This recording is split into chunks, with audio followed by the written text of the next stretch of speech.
Hello, hello, and welcome back, everyone. We are back in Lord of the Rings Online again for some more Moria questing. I'm keen to get back into it. Hello, Raider. Good to see you. The music's banging. I know, right? So good. Some nice Lord of the Rings Online music. I've been assembling some playlists to try to find some things to play that's like copyright free and stuff. So yeah, but let's get into it. Let us get right into that and get into Lord of the Rings Online. We're here in Thrakabazan, where we left off last time doing some quests. We were smashing levels last time, so yeah, what are we, nearly halfway through level 53, so we pretty much leveled like 3 levels. So yeah, today gonna do just a bit more Moria, really. Nothing more complicated than that, to be honest. More Moria. We probably won't do a super long stream, maybe just a quick one. Get some leveling in. So there we go. I'm pretty tired. I had like a way too long nap today. I woke up like an hour ago. Over under, you get to 58 this stream. Yeah, true. 58. Oh yeah, ooh, the level. We're nearly there. We are nearly there. That is for sure. Now, what we... Oh, okay, we're doing these records around here that I must have missed.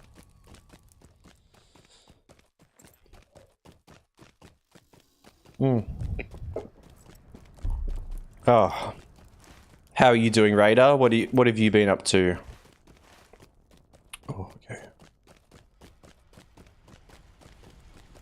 Gotta remember how to do all that stuff. Pretty good though.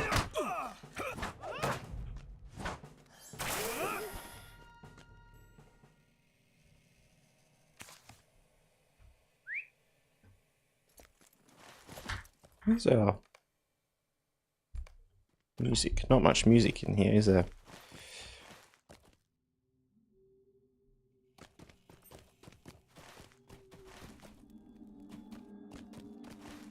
Alright, 2 are up here and 1's down there. Okay, cool.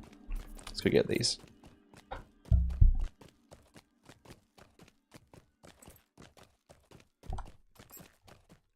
Sorry, I totally wasn't up till 3 AM last night playing Warframe with Slack, Jeff. Nice, man. What do I mean? I sound sarcastic. Totally not. Yeah, that was just a dream, like just an idea. Oh, that's cool, man. That's fun. That's what the holidays are for, though, man. That's it. Take advantage of it, because you know. I imagine are you back at uni this year? Because yeah, take advantage of that time off for sure. Even if it's until 3 AM. Oh, well, this weekend I've got to stay up until 3 AM and more for this stream, and it's going to be interesting. I'll say that, guys. It's not going to be one of our normal streams. I'll say that. It may just be me in a dark lit room, barely seeing me half asleep playing Lotro. That's probably what it's going to be, but you know, tune in.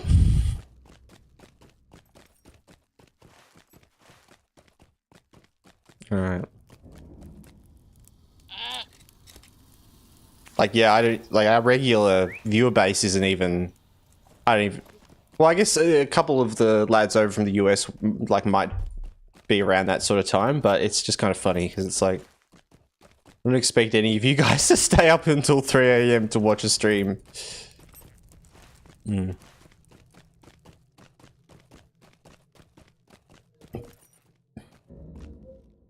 It's great fun, otherwise just hanging around. Nice. Got home from the gym earlier. Nice. Very nice. Year 2 of uni. Nice. Dude, you're not a freshman baby anymore. You've been upgraded. Oh, it actually feels so good though, actually, I feel like. Second year uni is like solid. Right in the middle's where the good stuff is. Like most things in life. You know. Well, I don't know. Sandwiches, burgers. That's about it.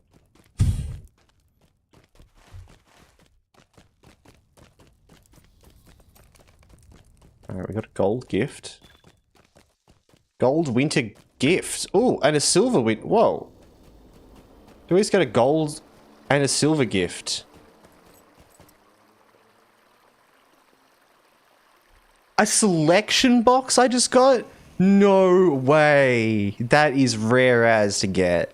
Parrot of Light. Hooded Cloak of Regal Horse Lords. Damn, that looks pretty cool. Present Pet Pony. Yule Treehorn. The Yule Hobby Horse. Where do you even get these from? Like normally. Oh, I've got to look this up.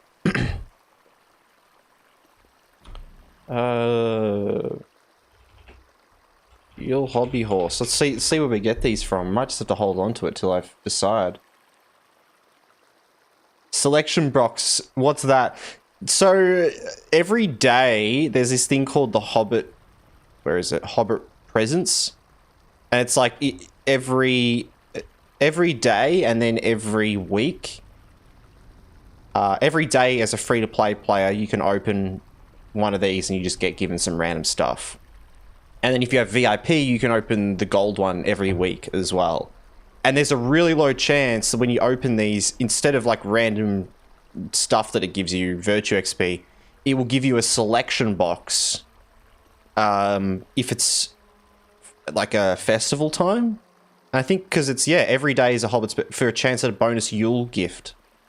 So there's bonus Yule gifts at the moment. And we just got, I'm not kidding, 2. We got one from the silver and one from the gold. And I've just opened that gold one. The gold one wasn't as good though. 3 gold. Blue faceted small crystal brazier. So some braziers. That's interesting. But this is big. Being able to pick a mount. I'm just having a look where you can normally get this from.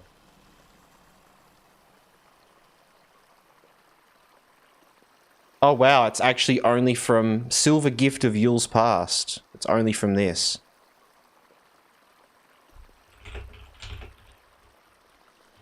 Ringo Vale Steed though.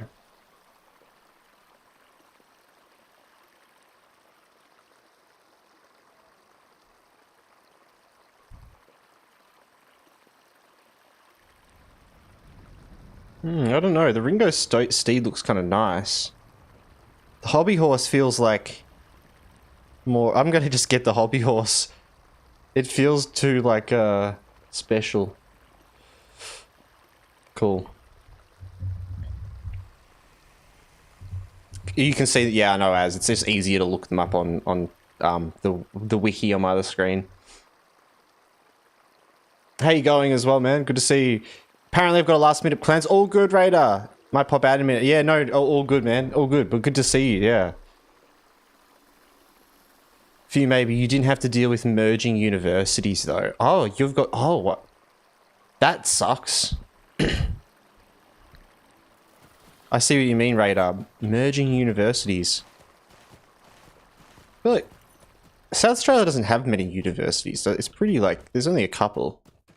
I guess there's probably a lot of, like, independent ones, though, right? The orcs of Moria have much to account for. If only the elves were not so stiff-necked, we might make Stamped for the North. north. Okay, we've got to do all these as well. Very nice. Well, that's some nice luck to start the day. That's good. I like that. That's what we want to see. That's one of those items that, like, people either spend... Like, if you really want to go and, like, get, like, everything in the game, it's... One, like, the presents are one of those things where you either are going to go and spend a heap of mithril coins, like, trying to get rolls on it, which is just, like, spending money. Or you wait around for a long time to get that roll, and also has to be on the festival time, so... Pretty crazy. Pretty crazy. Big drops. I think I remember on one of my other characters I was trying to get like one of them.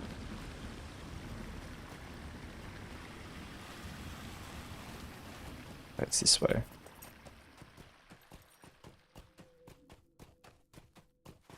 Oh yeah, it's gotta go up and... Right.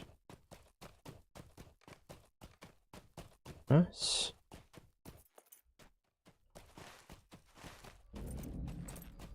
But yeah, just gonna get into some more questing today, smash through some Moria content, and yeah, see how far we get. We're not gonna do a super long stream today, but yeah, I mean, even 3 hours we'll get a heap of progress.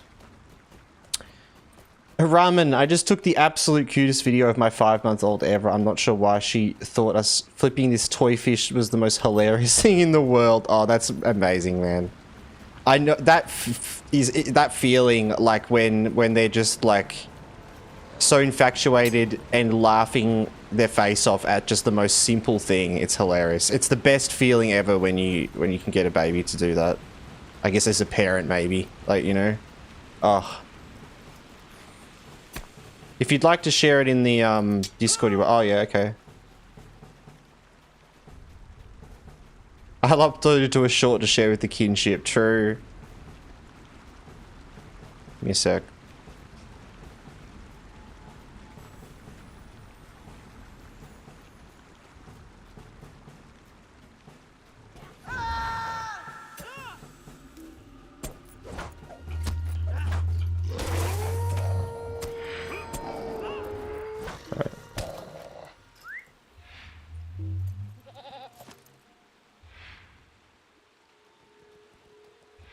Oh, that laugh, man. That laugh.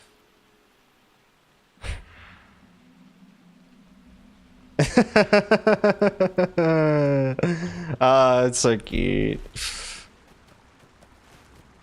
It's just so funny, man. Alright. Tell the story done.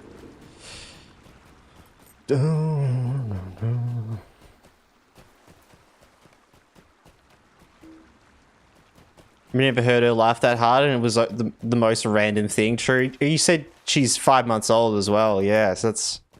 Oh, man. Beautiful, man.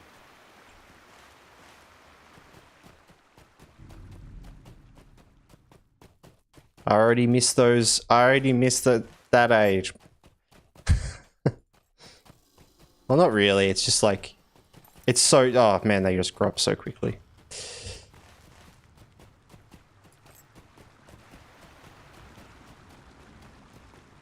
Six months in a couple of days. There you go.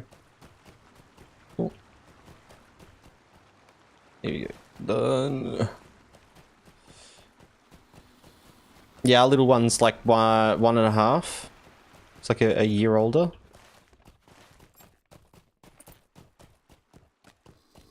But she is a lot of fun. She's a lot of fun. Too much. Too much fun. We will reclaim Khazad-dûm for Dine Ironfoot. It's a good item. Khazad-dûm belongs to Doran's Talk to folk. Thook. May Durin return soon to his hole. Okay, we're finally going over here. Yes. Oh! Oh, death! I'm leaving! Wait. Oh my god, you were hiding behind that tree. What? I did not see you there. That was a good hide. Very good hide. Your name tag was completely hidden. Oh, that got me. Hey man, you came to make sure I was using my my motivating speech. I put it on. I put it on. Look. And look, I've got 48 master battle tonics. I've used 2 of them. Don't judge me today. It's all right. Don't take me yet. I'm being good. I'm being a good boy.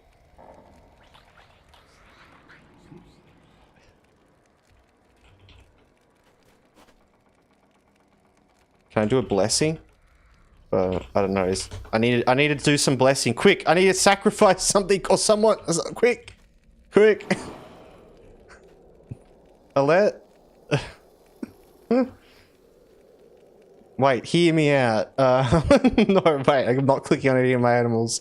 Alright, let's go to the area. Aaron Gregg, hello! Okay, yeah, let's go. Let's go, Death. Death sparring me. Alright, this is it, guys. We gotta prove ourselves. If we can defeat Death, we live forever. Let's go! Let's go. Yeah! Oh. Get all. Yeah! Let's go. Yeah. Yo, full rotation. I even cheated there. No, I didn't. I messed it up. I messed up rotation. Okay. Yeah. Yo. What? Yeah. Come on. Come on. Oh, yeah. Oh. Oh no! No, we're losing troops. We're losing troops, guys. We're losing troops. It's not good. All right, wait. Summon another one. Summon another one. It's all right. It's all right, fish. Get him, fish. No, fish. No way. Okay, one more. Last guy. Come on. Get him, Alvin. Oh, okay. I surrender. I surrender. I surrender. Resist, resist, resist. Look, I did some damage.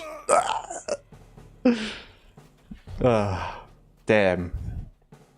Next time we'll get him, guys. Next time. Don't worry. Winner. Death has won the match against Beveridge. That is such a good...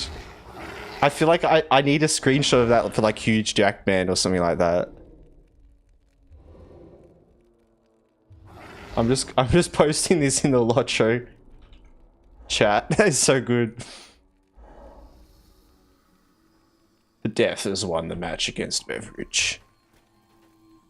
One day I'm working. Oh wait, do I have my outfit? I'm working on it. Oh, it's getting there, Death. My follower outfit. Thank you for the souls. All good, man. All good. No problem. I know it's hard to come by such high quality, well experienced souls out there. So you know, it's fine. I'm quite happy to. I'm excited about the new movie next year. Aaron, I am so excited as well. I am so excited. Man, yeah. It's exciting and also kind of sad because it feels like possibly the end of an era for a lot of actors from Lord of the Rings and stuff. But, you know, could be the last sort of Vigo thing we see. Could be the last likely the last Ian McKellen Lord of the Rings thing we see. Oh. But I'm really excited. I'm keen as well because I feel like it's their opportunity to finish off some stuff and finish off that area with bringing in the same actors to kind of show that like these characters are best portrayed by these actors, and then move on to other things, you know, and then move on to stuff that there are brand new characters that they can cast for. I want more of that. I want more new casting, more stuff, but it's kind of like a nice way of like finishing things off. No. He says he has a few more Lotro movies for Ian, but Aaron, he's old, man. He's old.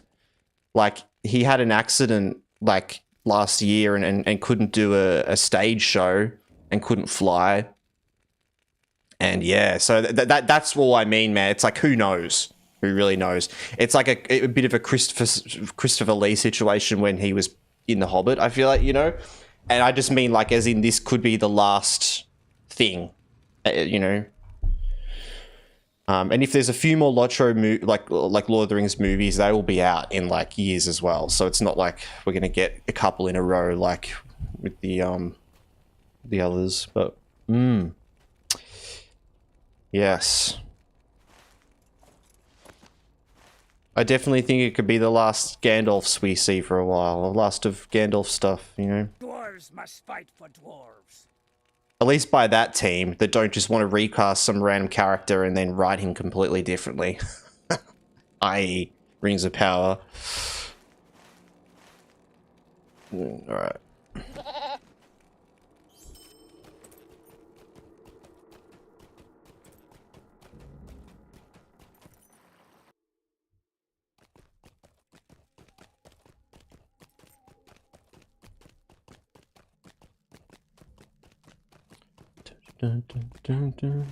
Alright. Heading over here. Let's do this. It is said that Durin's bane dwells here, though we have not seen it. Alright, let's get into this.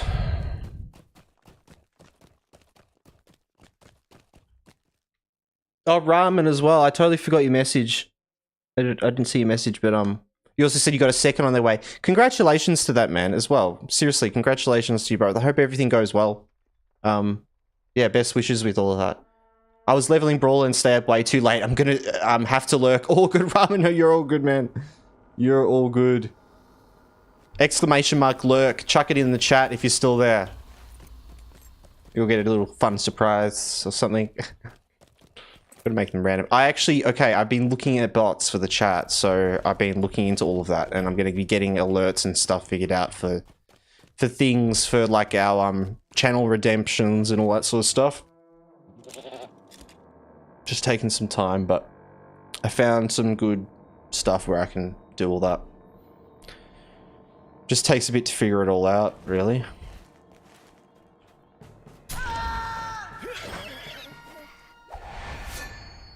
Alright.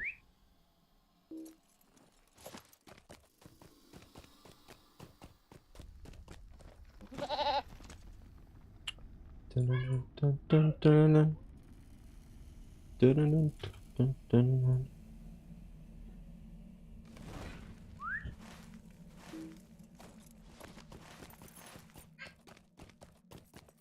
Alright.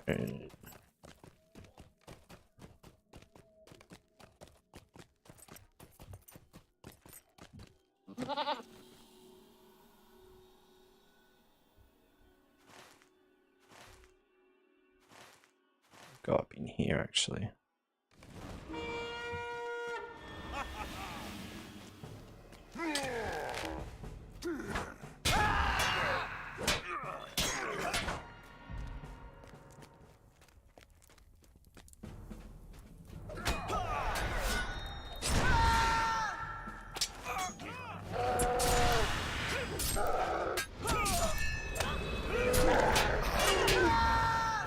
He just went down.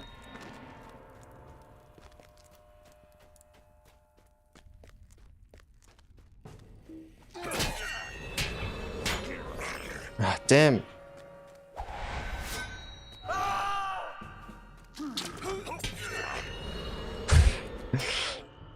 I shouldn't be trying to do my rotations on them, honestly. Alright. Too strong. Yeah, I know. Too powerful. I need to take a step back and just chill out. Play Drunken Master for a bit. That's what we do. We're not gonna... We do no rotation at all. Whoa, what's going on? I'm pressing random things. Ah, oh, insta-kill. Insta-kill. Insta-kill. Right here.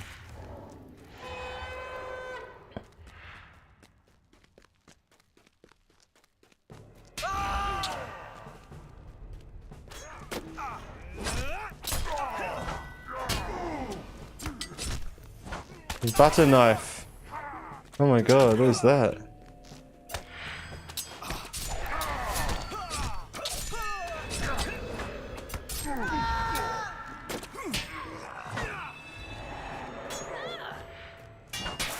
Need to use that.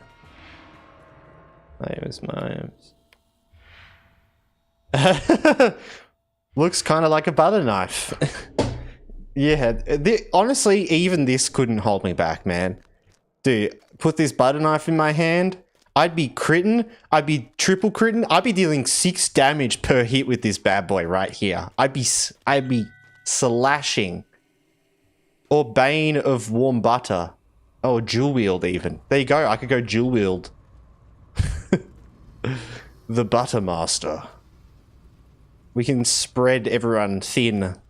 Like butter spread over too much bread.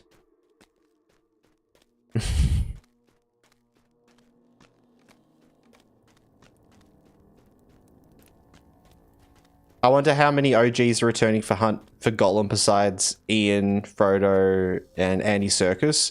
I think Orlando Bloom might be confirmed?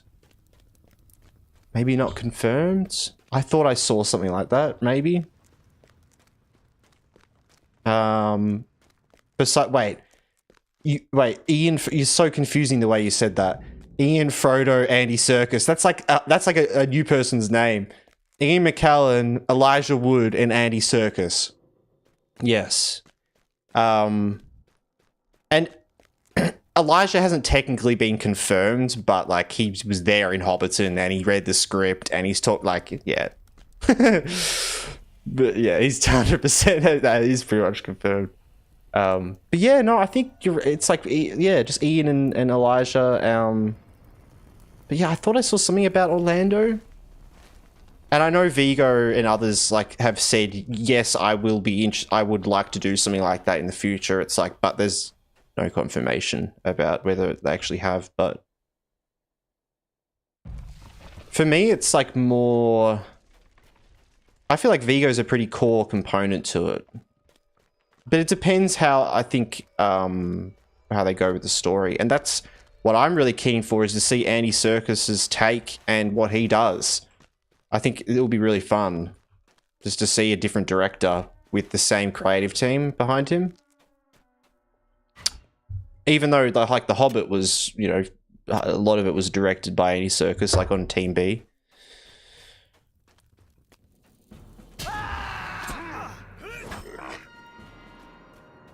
Yeah, I guess it depends. If they get Vigo on board, I can imagine them going down a more Vigo-focused route with, like, you know, the movie being a lot about him and hunting for Gollum, you know, right? But also at the same time, I can see Andy Serkis finding a way to, like, write about that time without having Vigo in it a lot or much, you know? And have the story be more focused on other things, because there's a lot of things to focus on there. The whole like hunt for Gollum itself is a thing that happens over a very long amount of time. So I'm not sure. I'm kind of imagining the movie might involve a bit of like jumping between these characters and this thing, and then this other thing going on, this more core story, something else there, rather than just purely being about Gollum and finding him, you know? Like, I'm just wondering what the other sort of, there'll be other sort of hurdles there.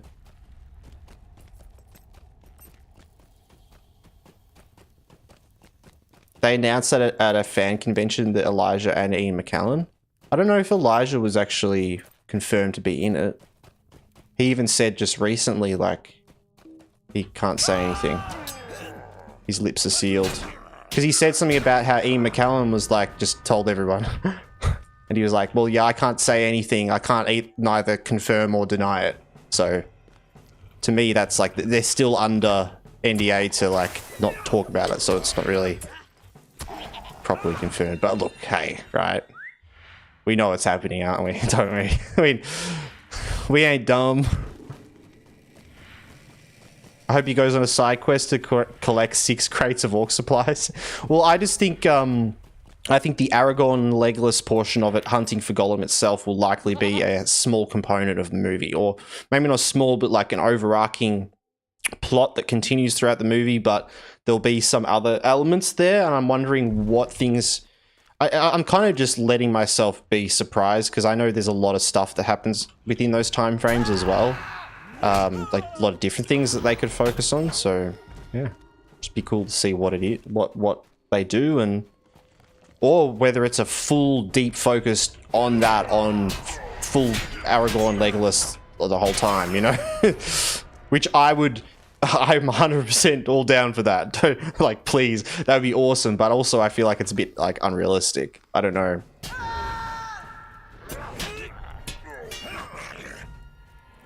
So much they could choose to include. Yeah, like there's like battles and like politics. There's like all this stuff that they could hone in on as the focus, and then like there would be that storyline happening in the background, and maybe we would see Vigo every now and then, or who knows? Like, I'm kind of thinking if they don't get Vigo on board, it could go down the route of like mysterious hooded figure character in the background that, oh yeah, there's Strider over there. Oh, but you don't see his face.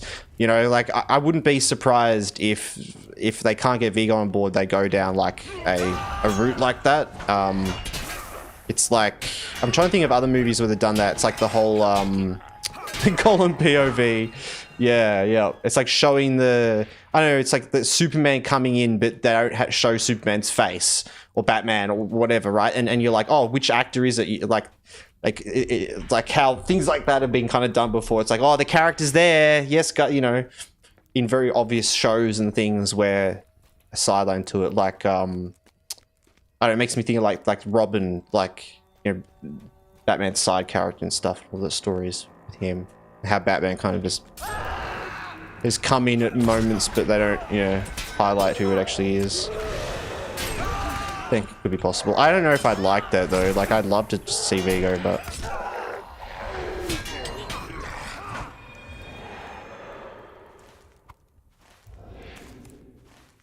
all right.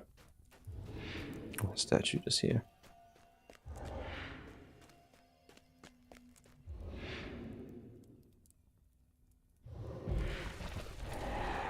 Need to refill water, be back tomorrow. All good, man. Take your time.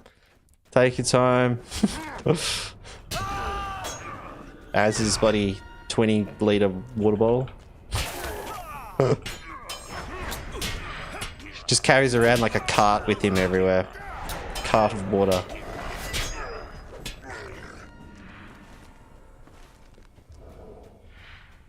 Anything from the trolley? It's just bottles of water. Zahoff.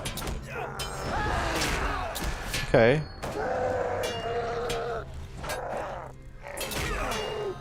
Well, you stunned me, that's a bit annoying. And now I will mess you up because I'm going to do my full rotation on you and you don't even know what to do about that. Yeah, that's right. Okay. This thing runs out quickly, doesn't it? Yeah. Cool. I heard they pulled a lot from the books for the movies. Peter Fran and Philippa Boyens wrote the script. True, yep. Are they writers or are they production? Oh. That's cool though. Yeah, because I know the original creative teams there.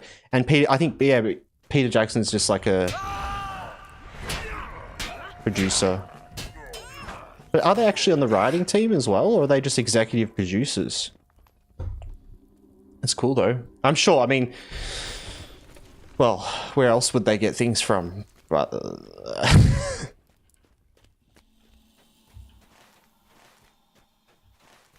you'd hope they'd be pulling things from the books.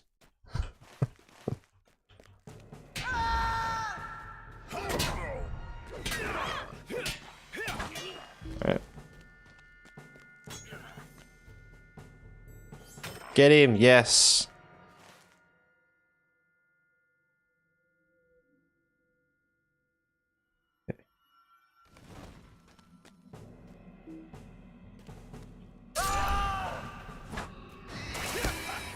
Oh.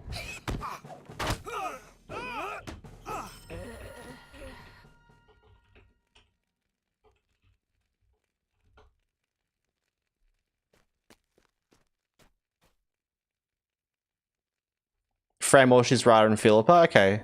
I'm sure Peter is helping Andy Serkis with directing. That's not how it works, man. Nah, Andy Serkis is a director. He's been a director for a long time. And yeah, Peter is an executive producer, so he would just be helping with direction, like with producing stuff, really, right? But it's awesome that they're there. I feel like what is big though is like Fran Walsh and Philippa, the writers. That is huge. Because directing is like, you know, you have a different director, you're just gonna have their movie. You know, that's just how it goes, right? The whole point of a director is someone that has full creative control that can direct, not someone that has anyone over their shoulder in that way, which is why they hate producers. But it's perfect when you've got a team of good producers. Like, yeah, I imagine they will be working together a bit in some ways. But also, Peter's like old. I don't think Peter like really wants to like do that anymore. Like, he's kind of said how he's like tired of being in that sort of directing position.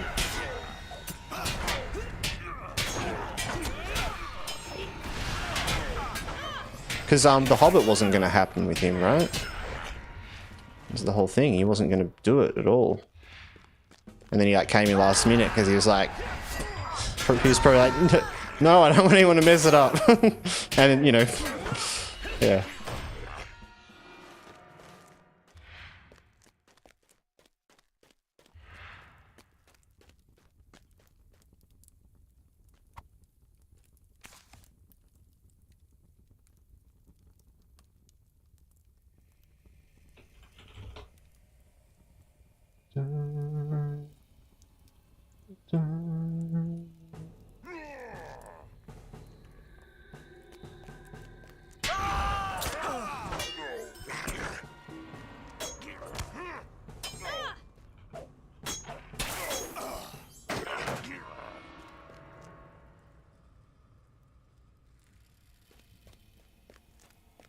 Yeah, Peter's hand was forced for The Hobbit because another director jumped ship in the middle of pre-production. Yeah, was he? Because I think originally he was on like he was like co-directing, right? He was originally going to be doing something but not directing the whole thing, and then the other director jumped ship, and then he had to take over directing roles, and then he passed on a lot of what he was going to do to Andy Serkis. And then Andy Serkis did all that stuff with his second film team. They had like 2 film teams for most of The Hobbit, going around doing like lots of different shots in different areas. I imagine, like, I'm not sure what, like, it was very different shots as well. So like Andy's area of directing his shots would have been more like focused on different things, environmental shooting and that sort of stuff. And yeah.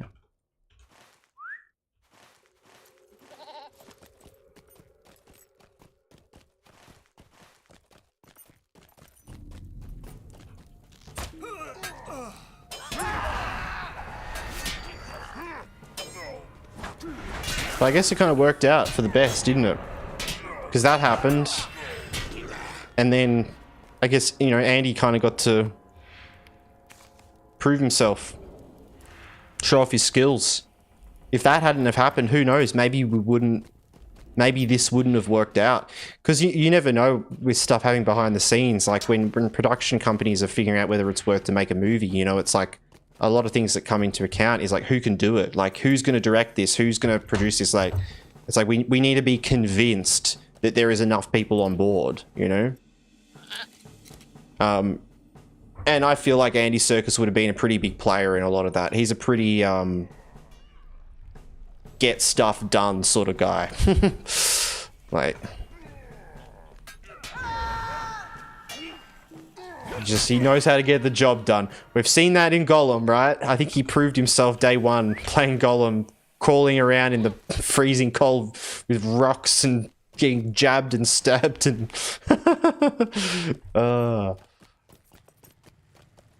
yep.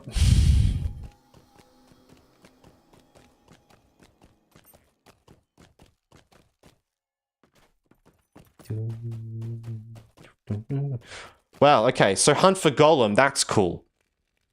Let's take a step past that and step into the unknown, the area of complete unknown, utter unknown. What do you guys think the other Lord of the Rings movies could be? Or what do you guys want it to be? Let's talk a bit about that, because like I feel like we have no clue about all that, right? So it's all just based on what you feel like you'd like to see. They spent millions for the first director, and Peter had to come in, but he couldn't use the last director's vision, so they scrapped all this work and started from scratch. And he didn't have much time to plan in pre-production time. Yeah, it was a super rushed movie. multiple movies, like trilogy. Like, yeah, it's why a lot of what happened. I would not have come here if it were not for the Yeah. prospect of finding me. Yeah, what do you reckon about the other Lord of the Rings movies? Because, like, Return soon to his halls. I don't know, if this is the setup for future movies, Hunt for Gollum, do you reckon Have not seen it. we're going to take a jump to the future, or do you reckon we might take a jump to the past, or maybe not at all? Maybe this is like setting up stories and movies very much in this time frame.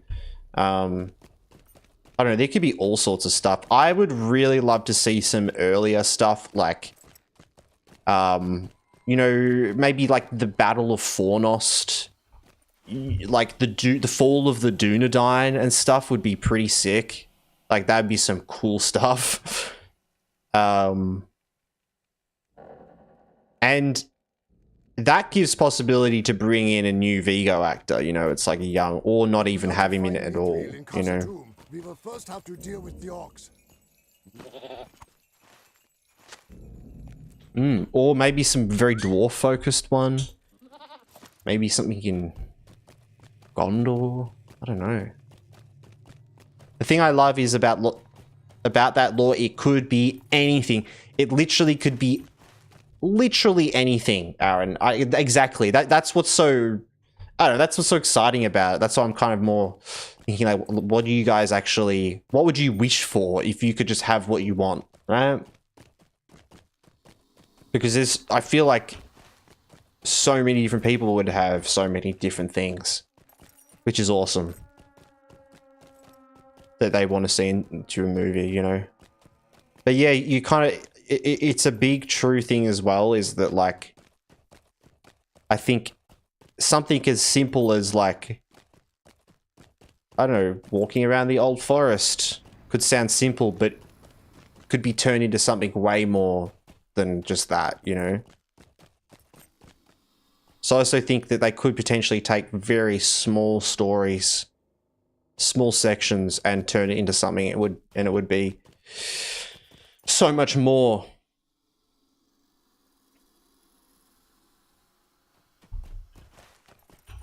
Yeah. I know. I'd like more Middle-earth anime. Revillion. Welcome to the chat, Revillion, as well. Yeah, true. Did you enjoy the, what was it? The Rohirrim? The Rohirrim animated one? I heard some pretty good things about that. It's not really my thing, to be honest. I kind of felt like that movie didn't need to be Lord of the Rings. Like, it was just, it kind of just felt like its own story with, like, a bit of a Lord of the Rings stamp on it. But a lot of the stuff in it was just kind of, yeah, I don't know. It was cool. It was cool, but it's kind of its own thing. It felt like more. Be wary if you journey into Moria. We've got music in here now, finally. What foul and nameless things we face in Moria, I know not. I kind of want them to do a movie where the Ring of Power took place. Okay, yeah, in that sort of time frame, but more series with Annie and Peter directing. It is a shame. It is a shame that happened with Rings of Power in that time frame, because it's kind of ruined. But that would be cool as well, Aaron. Like a Regian and the elf forges and the dwarf and elf sort of politics. Like there's some cool stuff there, definitely. The Hobbit was bound to crash and burn. You cannot turn a short book into a movie trilogy without a massive amount of padding. I think the movies were great. I think they were really good. Yep.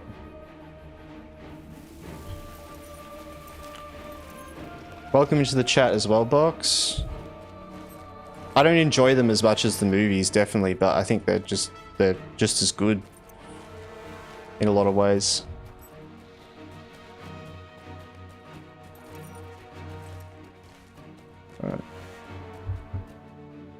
But I guess as well, like, I have a lot of understanding from, like, rush production and stuff, you know. kind of look at it as like this half finished project that I still enjoy just as much. I can't agree with that. Way too many moments felt like ads for theme park rides. I guess. Alright. You must be watching some pretty good ads for theme park rides. That sounds like you watch some epic theme park ride ads.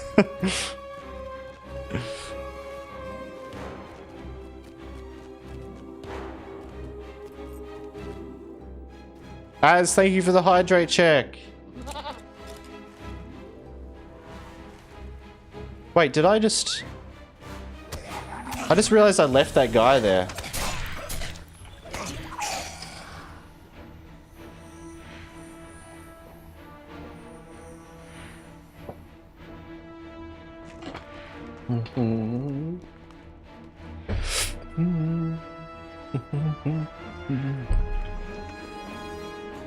Alright.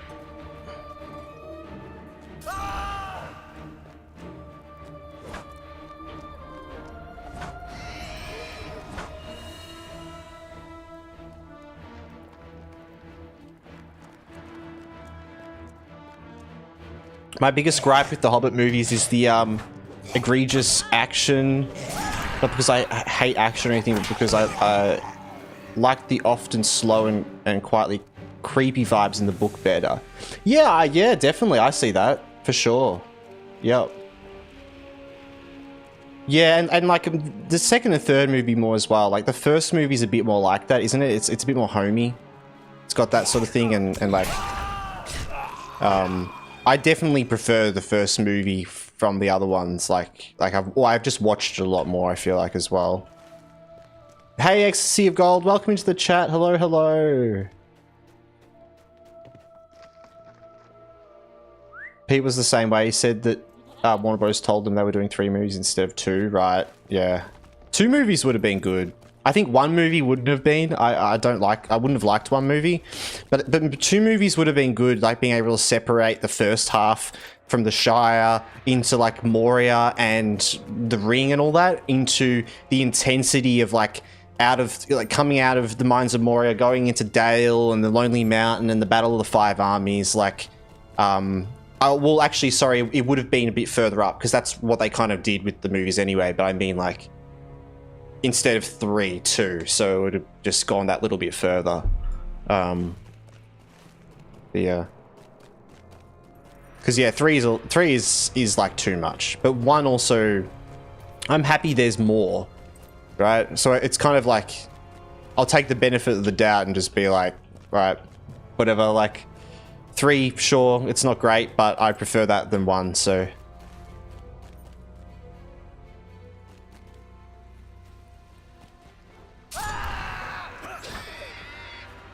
just more marathon time, you know.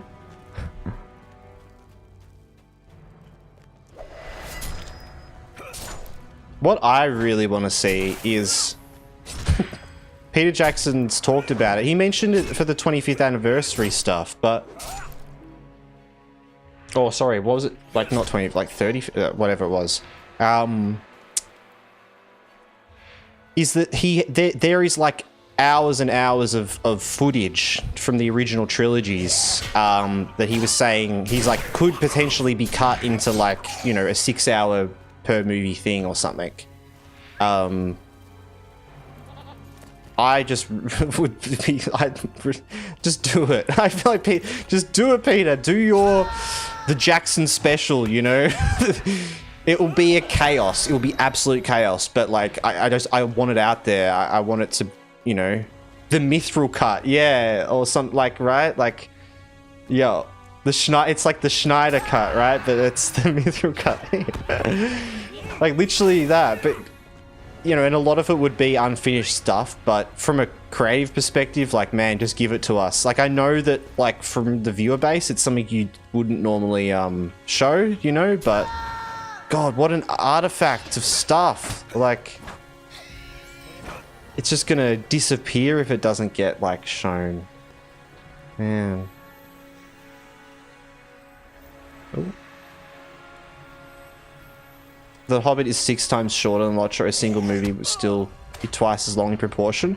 Well, are you comparing it to the books? Because I don't think that's any reason to compare. Just because the book's shorter doesn't mean you can adapt that into a longer thing. I mean, there is heaps of adaptations out there that are done from small to big, from big to small, like... Yeah, I don't know, yeah.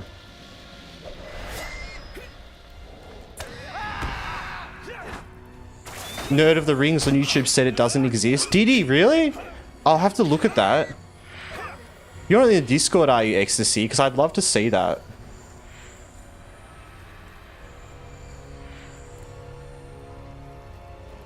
Because that'd be... Do you know the context of that at all? Because I saw some interview with Peter Peter mentioned it. And it kind of felt like a bit of a, like... Oh, like... It's a bit of a weird thing to mention, like, and not do anything about it, or like... But is it all just made up? Maybe Peter's just he's just like, oh yeah, there's probably some of those things somewhere. And like, you know, Gary from editing's like, bro, I deleted those like 10 years ago.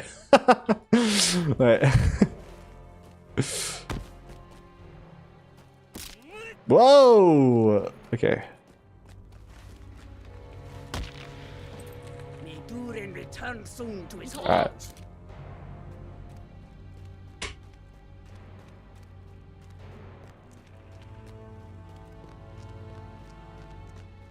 Oh.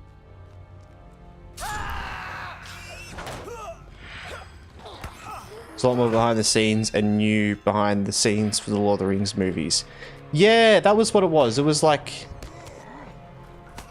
Is he talking about the old ones or like the new ones for that? I'm sure he's talking about the old ones. I don't know. Yeah, confusing, but... All I'll say is if there's stuff out there, Peter, you better show us. You better show us. That's all I'll say. You're going to go out there and say, yeah, well, we've got all this behind the scenes footage, you know. There's this clip of Vigo fishing and throwing Orlando in the water. There's also like Kate Blanchett doing backflips. If you're going to go out and say stuff like that, you better you better have something to show for it. Man. So funny. There's a difference between saying how much material has been shot. That doesn't mean there's a special cut. Pretty much all movies had more material. There's a difference between cut material and material you didn't choose to use. But what we're saying, Box, because Peter Jackson literally said that he was talking, like, he's like, maybe we'll do a cut. That's what we're saying. It's like, it doesn't exist, no, but we're saying that, like, that's... Peter Jackson mentioned that. He was just like... But it's such an off... It was definitely such an, you know, all talk thing, I feel like, you know. It's in the hard drive at the bottom, Sunriver, yeah. Legit. Oh. Yep. Keyword, he said he could, but that still means he... I don't know what you're trying to say, Box.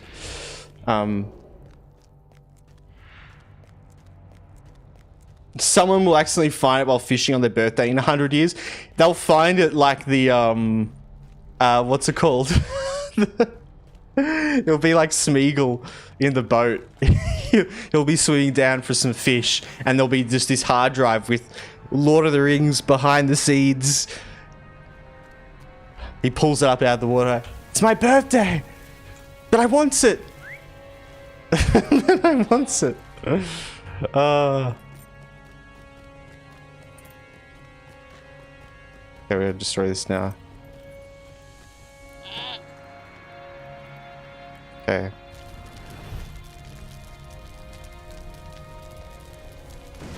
Peter said he wants to do it with behind the scenes. He just has to get the okay from the production company because it would cost a couple million. Yeah. It was just interview chat, right? I mean, just one of those things where it's all talk, really. Just what can be, what could be. What could be? What can be? What is? You know? Yeah.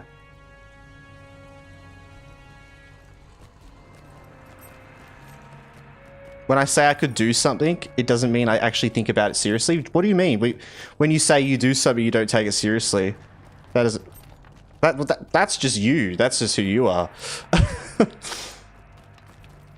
But how he felt when he mentioned the leftover footage, it did, yeah, it felt like a cop-out.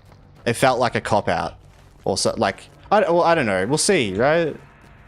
All I'm saying is, if it exists, give me, yum, yum, yum.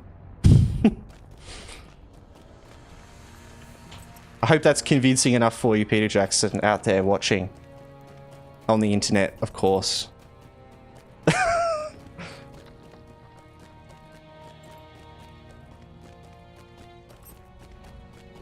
What's cool about Peter is he wants to do stuff with fans. Yeah, like he's just there to just like... Yeah, he lives on that. You can kind of tell. And sometimes, you know, I feel like it gets the best of us sometimes. It's like, he's like, oh yeah, guys, look, we can do this and we can do that. And then it's like, well, we can't really do that, Peter. And he's like, yeah, but I wanted to do that. It's like, I feel like a lot of it's like that. He likes fan service a lot of the time.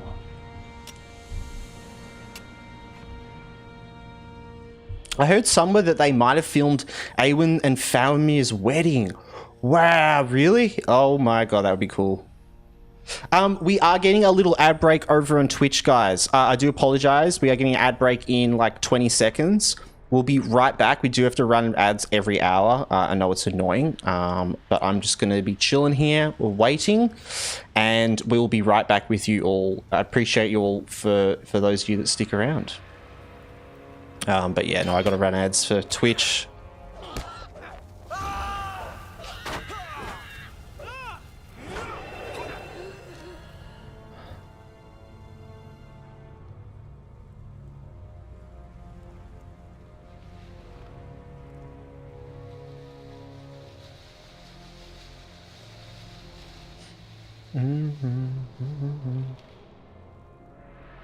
Get what you're saying, Box. Yeah, I get what you're saying, Box, as well. Like, I understand what you're saying. They're different, but it's not really what we're talking about, is it?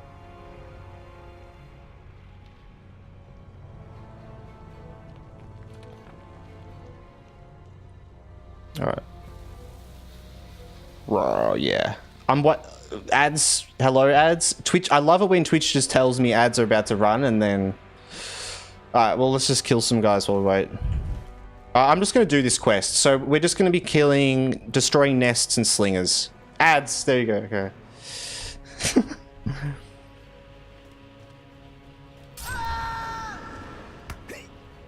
The ads for the ad for the ad. Hey guys. Hey guys, have you ever wanted to watch an ad? Have you been interested in watching an ad? Have you ever thought about watching an ad? Well, I got news for you guys. Here is an ad.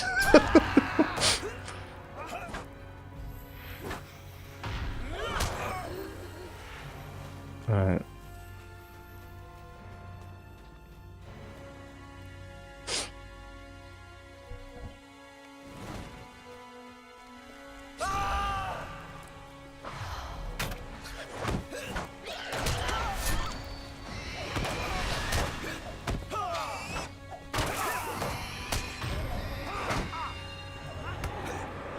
Oh, they bleeding. Look at them bleed.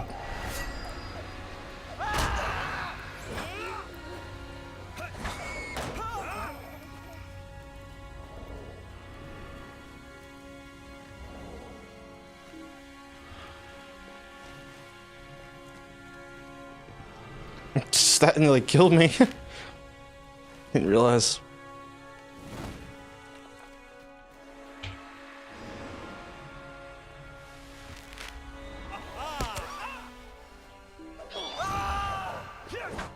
Get the old 1, 2, 3, 4.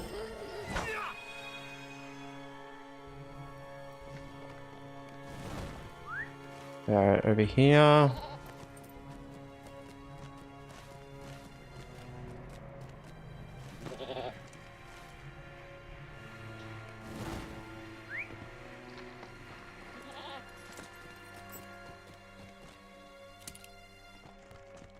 Oh, we got the helmet. We got a helmet. Yes, that's good. Now, there's some good gloves. These gloves, yeah.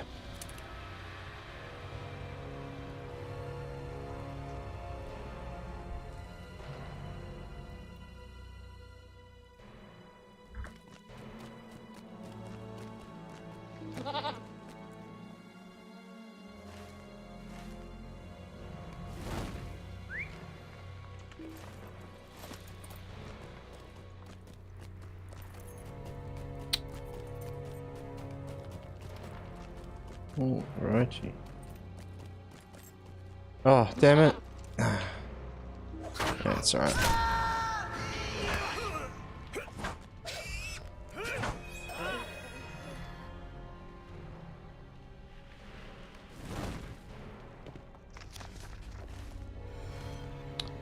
Alright, TP back.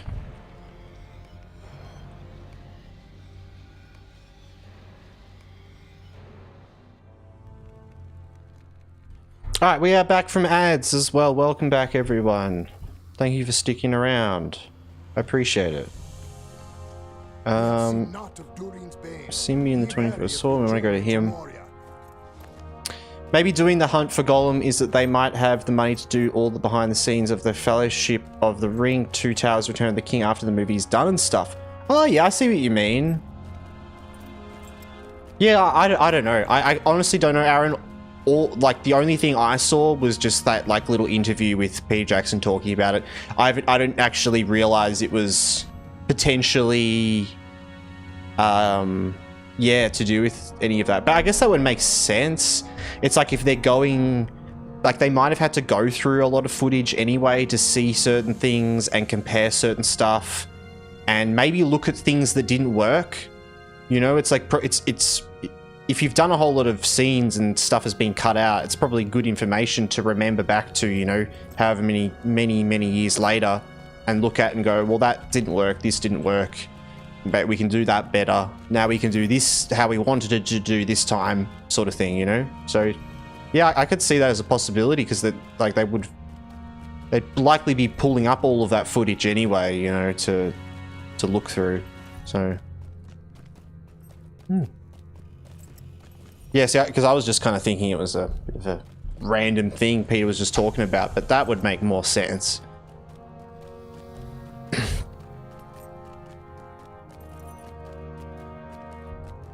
Like maybe they'll do a maybe they'll do like a extended I guess. How crazy would it be if they were contemplating reusing footage? That would be so... I don't think they would ever do it because it'd just be so hard to, with different cameras and different stuff and different age. Like, that would be so hard. But how wild would be that if that was what they were contemplating? The time has come to drive forth the orcs. But I can definitely see... yeah, maybe we will get like a behind-the-scenes, like, blooper reel... for the hunt for Golem, and maybe it will contain like an extra portion of like Lord of the Rings stuff, maybe just in that, maybe like a looking back on or something.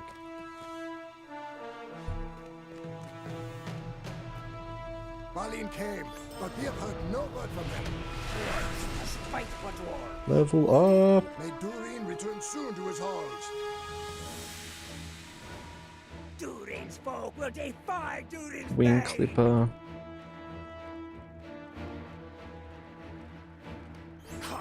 Have you seen the 4K version of Lord of the Rings? No, I haven't. I don't have like a 4K TV or anything like that.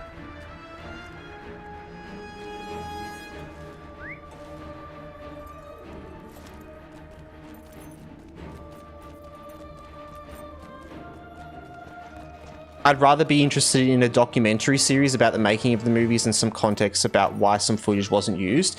Yeah, well, like, you know, if it's anything like how they did the appendices for the movies, right? They were pretty detailed. It was like, that was kind of like, that was a documentary, really, right? In a lot of ways, the way it was put together. So I could see it being somewhat like that in some ways, or...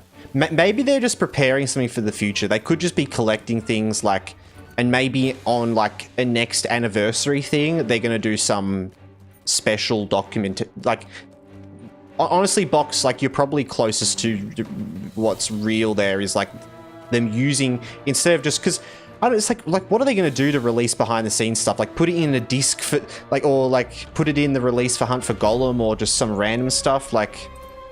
But making a documentary like series and then using a heap of the behind the scenes footage in that series would be that's a way more realistic sort of and great option. I think that could be really cool.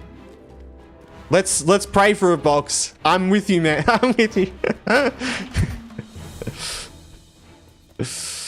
Yeah. All right. We just gotta believe.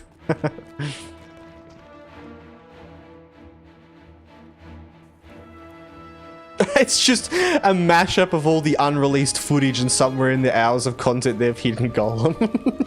It's the hunt for Golem. That's it. Yep. Maybe that's what they're doing. They're living the real hunt for Golem. They're going through the footage. They're trying to find Golem. They're hunting. Have they found him? Who knows?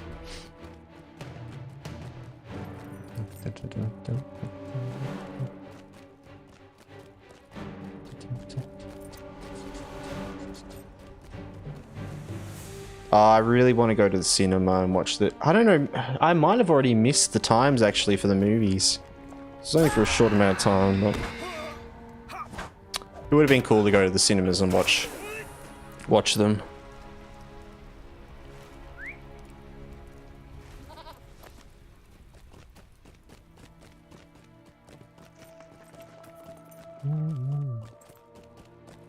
He said he also wants to do new behind the scenes stuff, Peter said, for the OG movies. Well, yeah, but that's what we're saying, right, Aaron? Like pulling up old footage and reusing it. That's what we're talking. Yeah. Like old behind the scenes and cut stuff. Like brand new, but that doesn't make any sense. How can there be brand new behind the scenes for a movie that...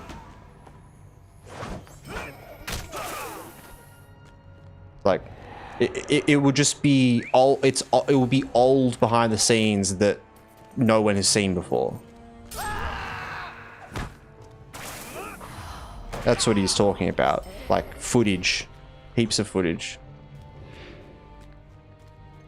I don't think that's what he meant, or that's what he said. Yeah. When he says new behind the scenes stuff. New as in no one has seen it before, and it's new as in it's going to be coming out, but it's like the old stuff. It's the old movies, so but the whole cast, he'll remake the movies so we have new behind the scenes footage. I'm imagining like the whole cast going to Hobbiton, and it's like, all right, now everyone. Alright, now fall over. It's like, I don't know, like refilming behind the scenes bloopers and cuts and stuff. That'd be hilarious. Hey, yeah. That Lord of the Rings, the boomer cut, yeah. Look, he's a, you know, he's an old man now.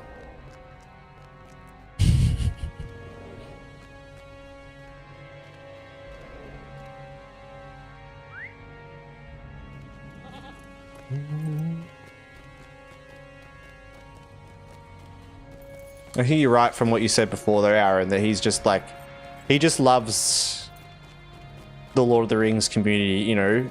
He just wants to please everyone. Like, he's overly wants to please everyone. I feel like there's been stuff like that in the past where he's said things, you know, and it's just kind of been like, oh my god, really? And then nothing's really happened, and it's just like, okay, I see. It's like, you know, the uncle that wants to be really, like, keeps making promises to make all the kids happy, but then, like, doesn't realize... His intentions are good, but it's like, careful what you say, Peter. Like, you know, and like, because saying even like a small interview like that has probably just sent shockwaves through everyone of like, oh my god, oh my god.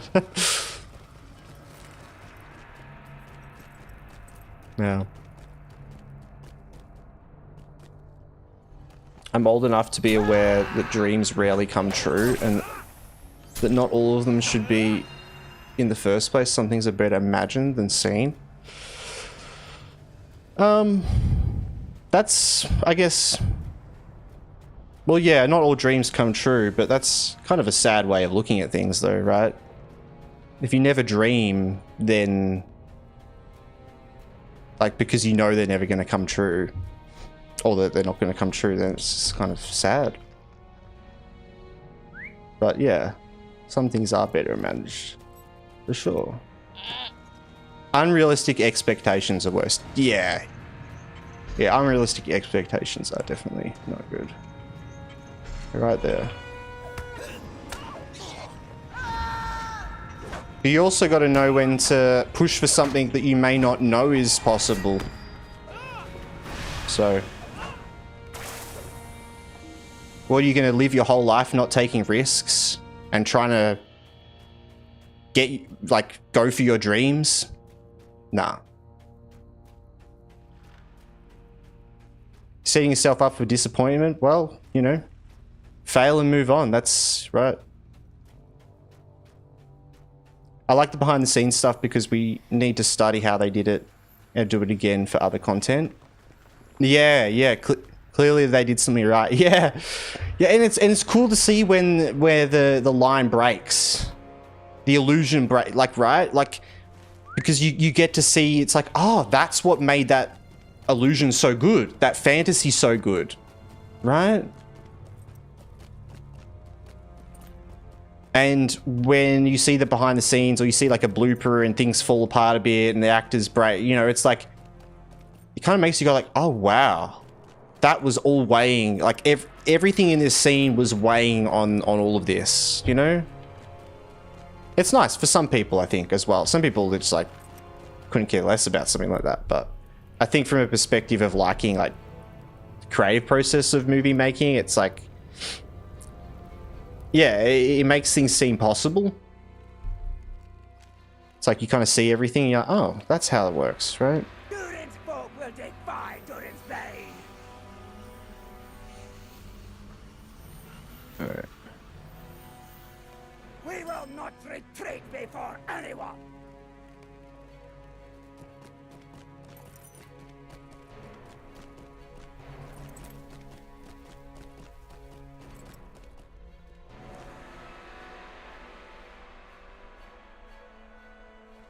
I also would want to know where some changes in characters come from.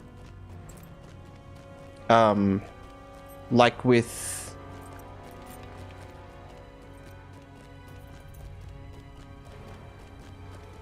Oh, like, oh yes, from the movies, right.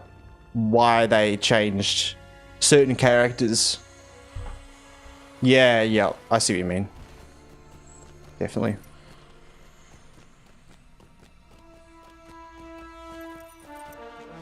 The time has come to drive forth the orcs from our kingdom.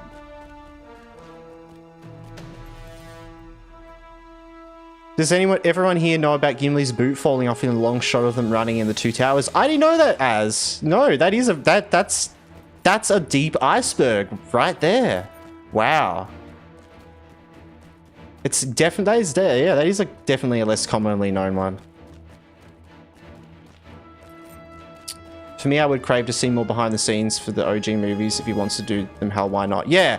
Well, and by the sounds of it, Aaron, it's like going to be bringing, like, there is already recorded footage, like hours and hours, like there'd be hundreds of hours, that would be behind the scenes stuff. So it's there, but we want it, right? Why the hell not? Exactly. I think it's just more like, just give it to us. Give it. I want it. It's mine. Peter's turning us all into Gollum.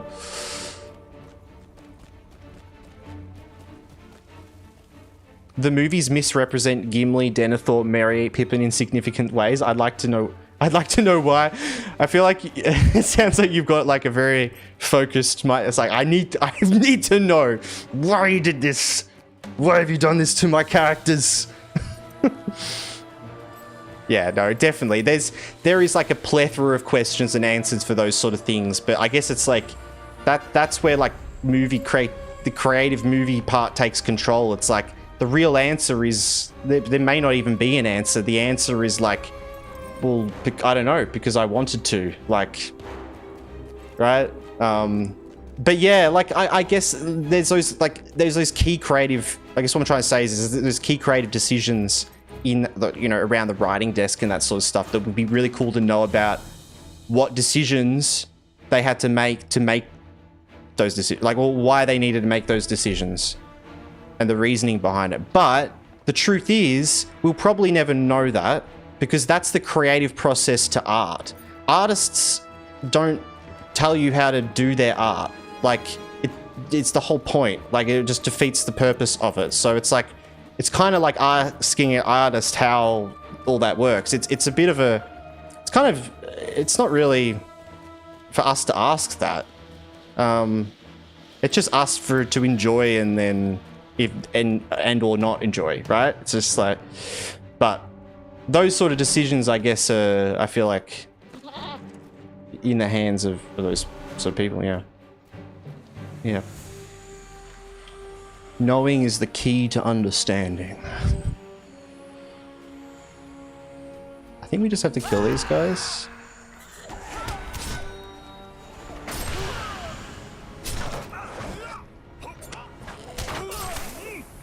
And that's the great thing. He wants to do that instead of keeping them here. He could say, screw you guys no more. Yeah, oh yeah. And that he just, as I was saying before, he's a big fan of the fan service. He wants to help the fans. He loves to make the fans happy, and so, like, yeah, it's just that sort of thing. He's always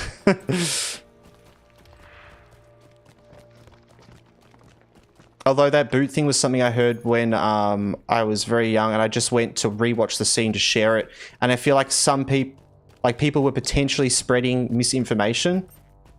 I feel so betrayed. It looks like he just kicks a rock.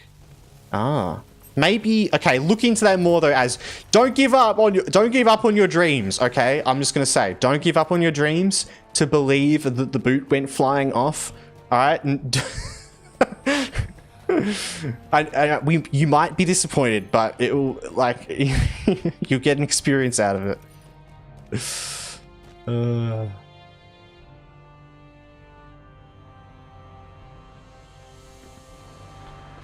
There's a degree of sleight of hand in any art. Yeah. Well, it's like, well, it's not sleight of hand. It's yours. You have the right to own that. Like, if you're an artist and you have a creative process, it's your right to own that creative process. It's not being sleight of hand, hiding it away and not revealing it to anyone. That's just normal business practice everywhere. But yeah, it's like how, yeah. Orcs of Moria have much to account for. Stay a moment. We will need your aid against the Orcs of Moria. It did look like a boot when I watched it way back then. No, you've been betrayed. Oh no, man. Lies west through the gardens, then north. Oh, out here. Oh.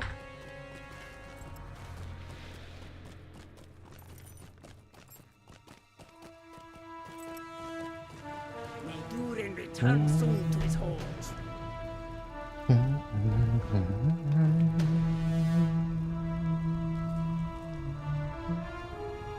Of course, it's trickery movies. Yeah, I guess some things that are more trickery. If the secret is trickery, then I guess, yeah. But I guess the thing is, it's like there's a secret to everything, you know? It's like a lot of the time, right? In essence. I'm sure it was back when I watched it on my 720p monitor. Oh, that's not even that bad. Where's the 32p? We need... Oh, sorry, 32... 32p, 360p. God, 32p. Woo. There's some more pixels.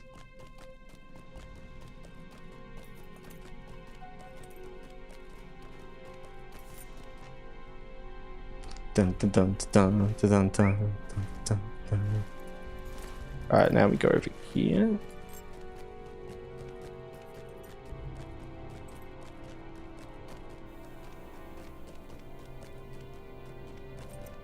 These halls will be great once more. Sirak. Your mind registers you've been tricked. It wants to know how. I'm not advocating for the parts you didn't notice to be explained. Oh yeah, okay. I guess though I think that's different for different people though. You know, it's like some people want to know the answer, some people don't. But I guess I know what you mean though. It's like the whole thing with magic. It's like there's certain things that are predictable that everyone is like in that way. Yeah.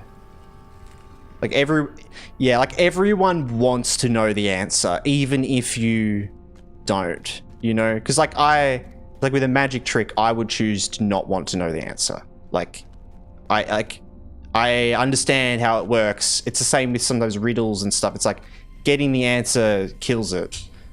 But also at the same time, that doesn't mean that I don't want the answer. Like I don't want to know how it works.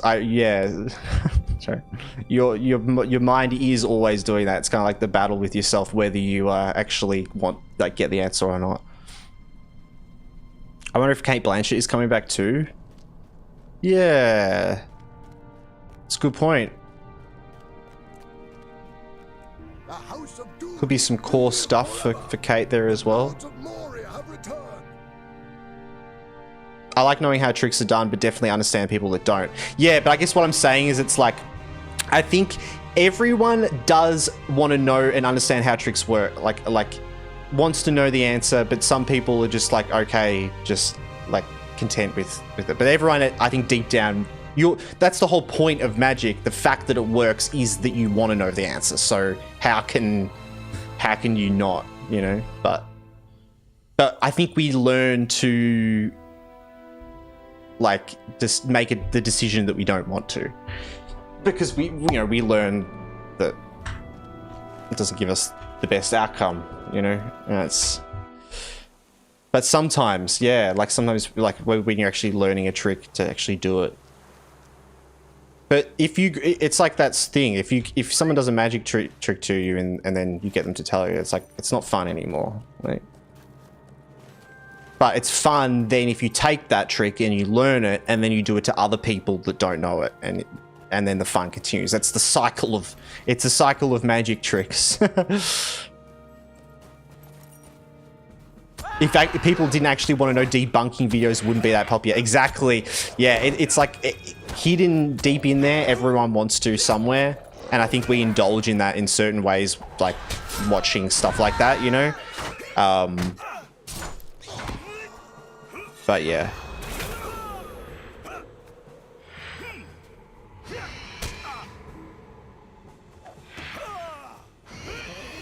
The problem is if I learn how to do a magic trick, I'll forget it again after a few months. Yes. That is a... yeah, I feel that. That's very true.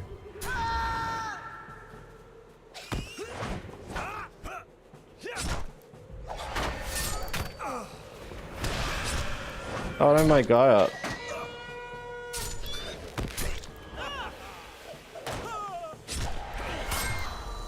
Do you think they're doing a flashback of Christopher Lee? Well, I mean, he's not really that...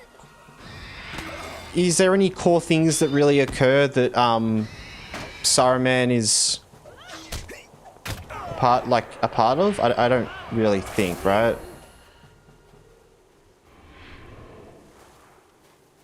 I feel like I honestly hope they don't. At some point, you just have to move on. Like at some point, you either have to decide we either don't do more movies with Saruman, or we get a new actor, right? At some point, and if for all characters, right? And I feel like this is the point. It doesn't. It will just age really badly, and they know that. They know that. They so know what ages and what does. Like, so I completely just feel like they will make the right choice in regards to that.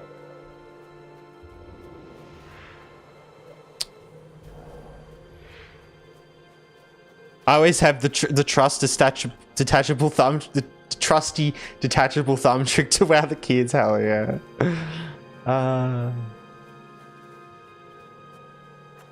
I definitely don't want digital necromancy to bring back Saruman. Yes. Oh wait, when you said that, for some reason I just thought of Palpatine.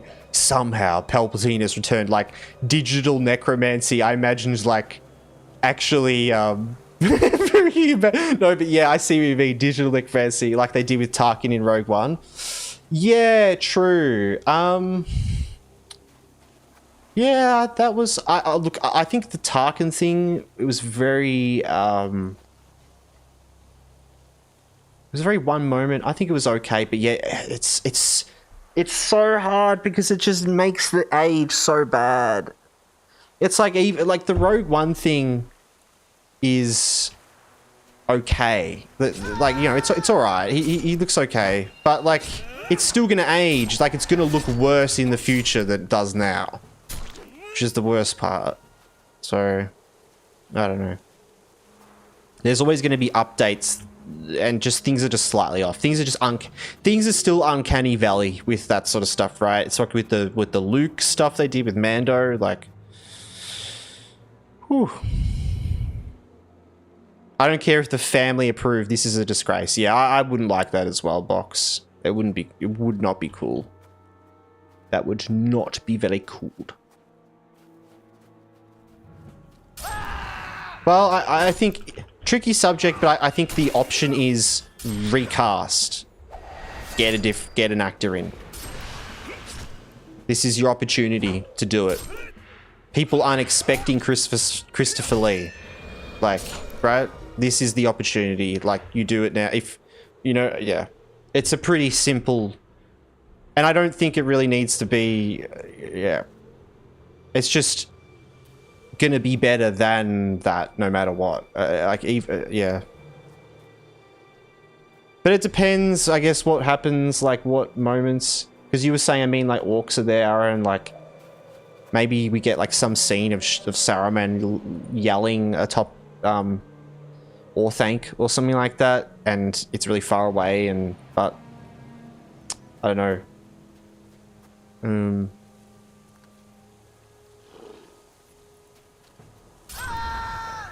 Yeah. I think like Weta and the whole team behind it are pretty onto digital enhancements. You know, they've actually got very far technology with that sort of stuff because they put a lot of money into it for Lord of the Rings, so it's actually a lot's come out of it. But in regards to complete digital replacement, I think they actually like creatively like have tried to veer away from that a lot. Like even in The Hobbit, they made a lot of choices that they just digitally enhanced everything. But like they still kept to kind of their core principles of filming and all of that, and their process with it all. How crazy would it be to see The Hobbit like completely the whole movie with no crazy editing, no like de-aged like Legolas, you know, no like just all raw. It'd be like watching like a play, like a drama, like a performance. It'd be great. I love it.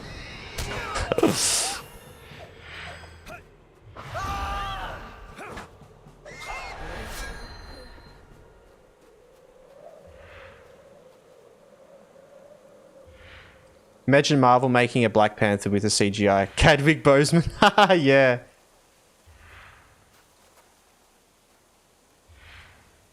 That's all I would accept if you hear in the background or something. Yeah, like they reuse some audio lines, that sort of thing.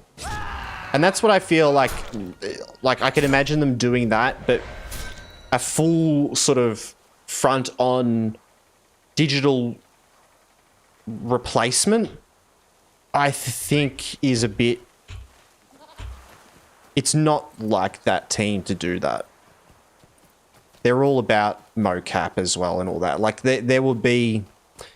Well, I guess they could do like a mocap replacement like they did with Mando as well, couldn't they?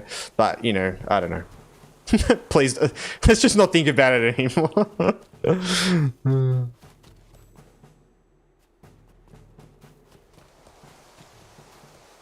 I'm okay with some necromancy to complete a performance when the actor has passed before ending film. Yeah, cool. Yeah, I'm okay with that as well.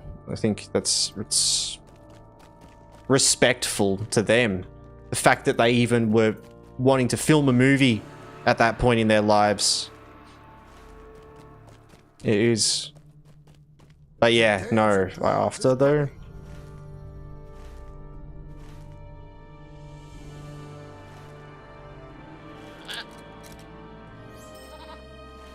Go there.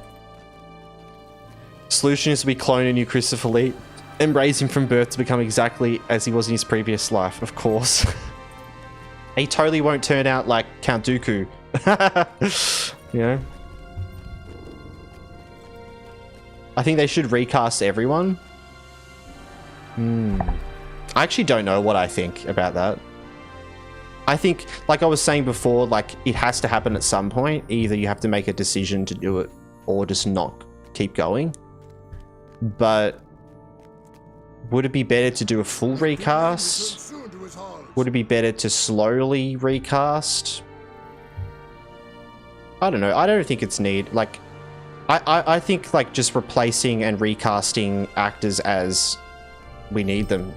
You know, Christopher Lee passed away, and you know, I think that's really the way to go. If there's a full flip and a full replacement of new people, it's like, it feels weird. Like, that's just kind of what Rings of Power was in a lot of ways. Like, if you kind of, you don't look at any of the writing and all of that sort of stuff with the Rings of Power, like don't take into account any of the, like, the fact of what it's like or this and that, but like visually the actors and the casting was pretty good for, you know, for some of it. For some of it, I'll say.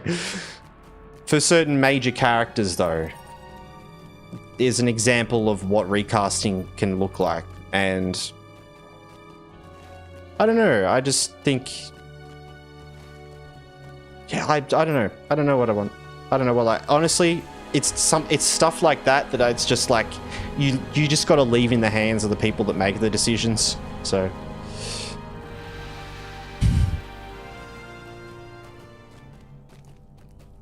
I think the Rings of Power casting was bad, personally. Well, like, I don't know, Galadriel I thought was alright.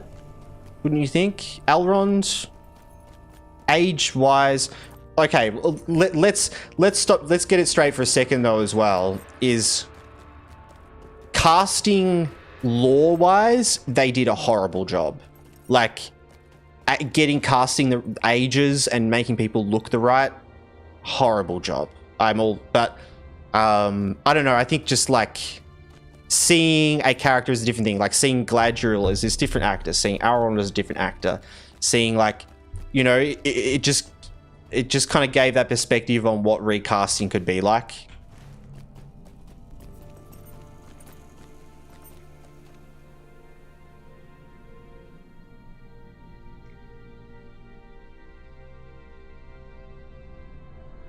For as bad as the movie is, Fast and Furious did well with Paul Walker. True.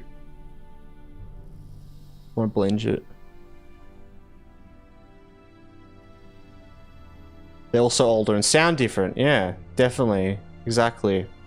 Yeah, so it's not right. It's kind of like, that's the thing. I'd rather them make that decision at some point to recast rather than me seeing essentially an actor I love slowly die. Like, and it's sad. It's just sad. Like, you know, and forcing and not feel like, yeah. There's been examples of that in the past with other characters, like other actors you see in movies, and it's just kind of sad, like those things that, but yeah.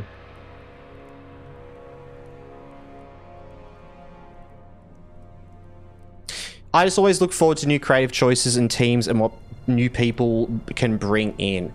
Revillion, 100%.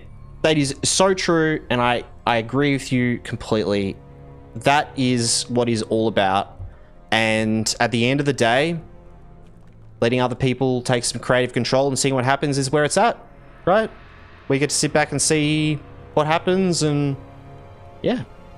Case in point, right? Rings of Power and all that. I mean, it's like, I don't think things like that are bad as a whole.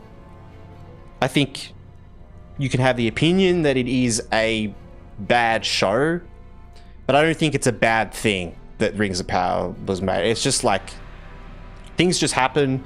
People make different things. Like, the decisions they've made in that TV show is going to send ripples and change decisions in the future with different things. It's like, it's, you know, it's the butterfly effect of stuff. Kind of control over those sort of things. And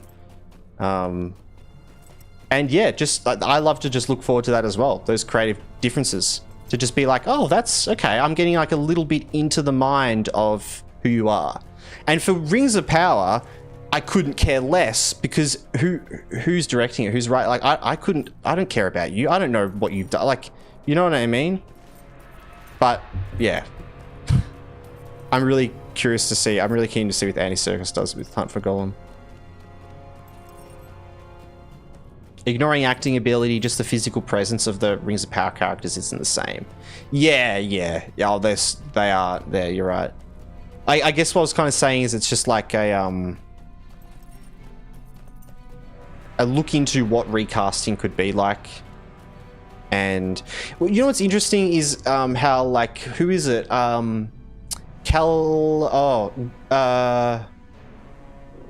Who's the elf guy? The elf warrior dude. Why can't I remember his name? But he was only in like the very first scene in the movies, because in the battle of the big battle with the orcs and the men and the elves, but he was in that in Rings of Power, which was really strange. I don't know if anyone kind of picked up on that, but it was kind of weird because it was actually like a connecting thing between them. What the hell is this guy's name? Is that with G?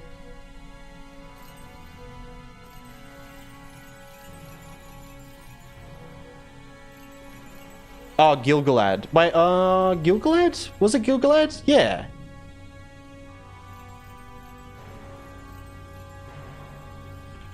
I think I was thinking of another one of the...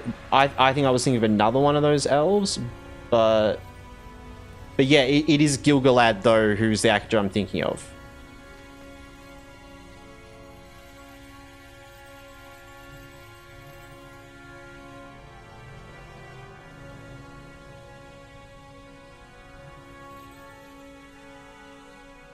Gladriel. Yeah.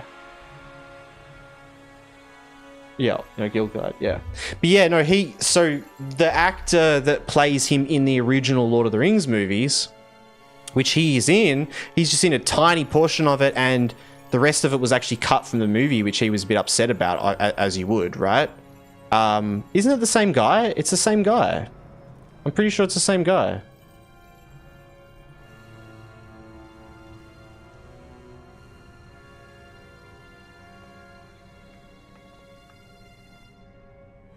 Yeah, Mark Ferguson. Was it not him, maybe? Or did they really just get a lookalike? Did they get me with that? They might have got me with that. Oh my god. Oh, that's weird, because I feel like Benjamin Walker, okay, they're different guys. Okay, never mind. That's funny. It's so funny because I feel like I picked out that they looked really similar one time, and then I was like looking into it, and I feel like I looked into it and then figured it out, but maybe I just didn't ever look into it. I don't know. Yeah, they're such lookalikes. Holy. The shadow of Mordor will not. But yeah, I guess what I was gonna say is that when I watched it, because I thought it was the same guy, it was really weird for me, because I kind of was like, it felt like there was a bleed in from Lord of the Rings, like in the same way as if they recasted everything and then kept a certain actor, you know? Oh yeah, but yeah, no, that's funny.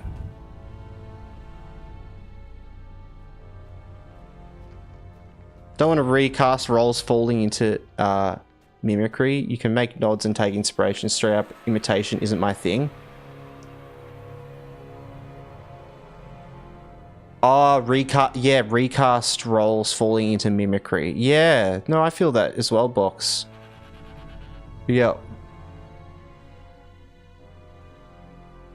Like, do you mean as in, like, so say an actor came in and was recasted as Saruman, they just, like, fully copied Christopher Lee's acting style and everything like that and tried to be, like, as close as possible?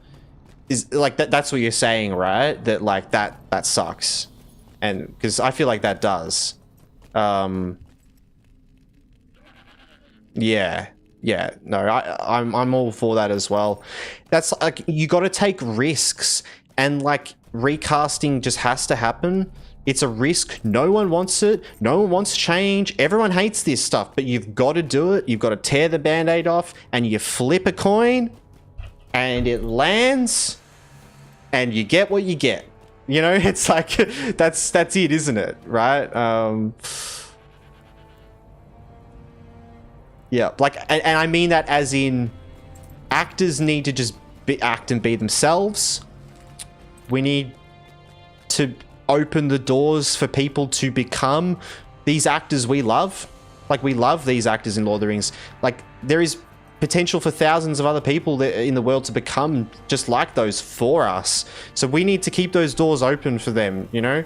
But at the same time, it's also scary and it's a risk, and they could suck and they could do a horrible job. But that's the risk we take. I think you just have to... With something you love, like, we all love Lord of the Rings. And, like, that's what we love. We already have that.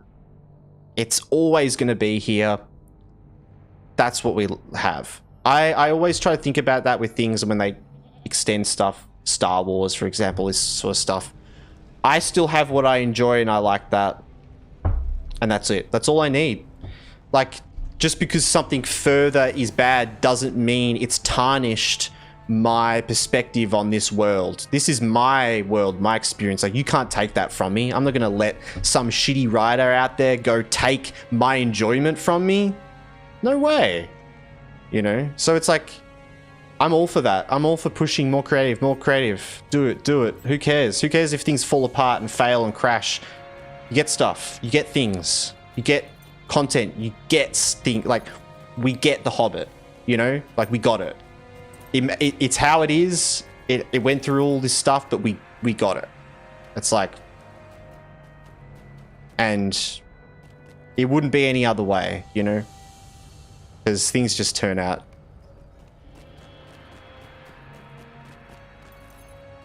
I didn't care at all about Gil-galad Rings of Power until he got into fighting gear in Season 2. Yeah, he looked awesome and began to fight into the dirt, and then he suddenly became kind of hot. Yeah.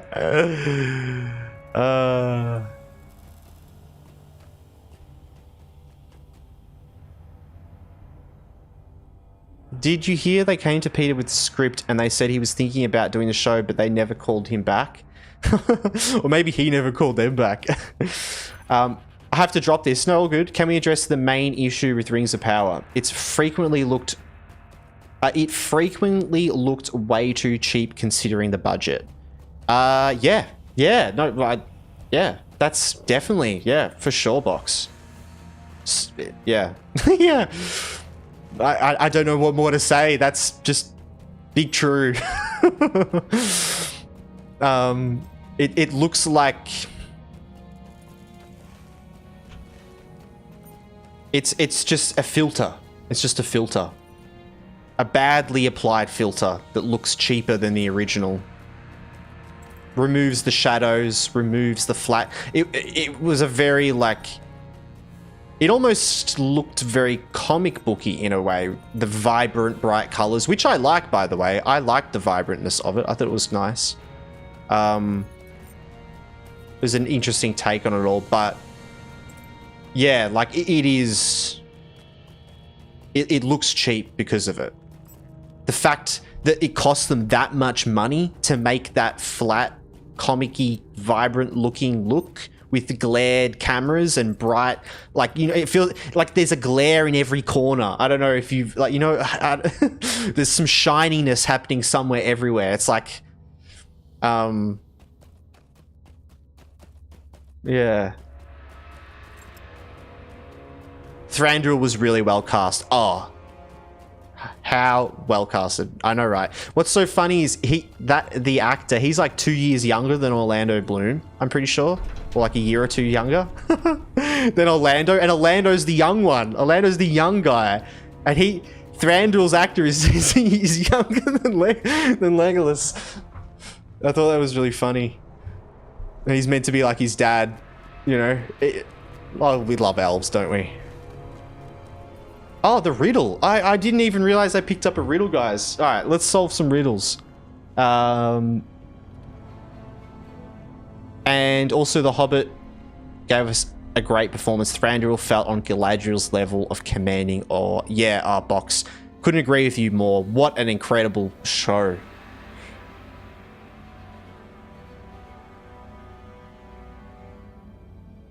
Presence. One has it, the other doesn't.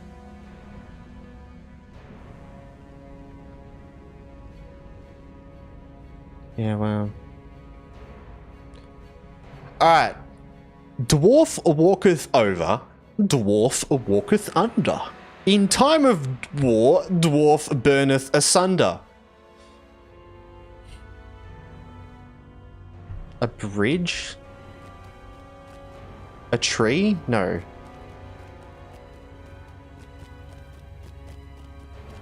A bridge. Why are you burning your bridges, dwarves? What's with burning your bridges?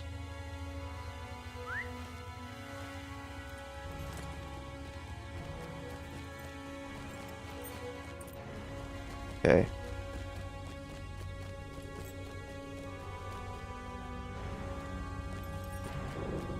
It's not a personal league, it is what it is.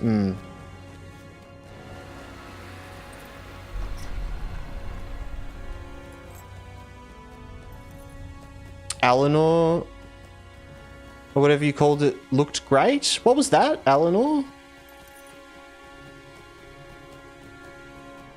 I don't recall. It may just be from my tiredness at the moment.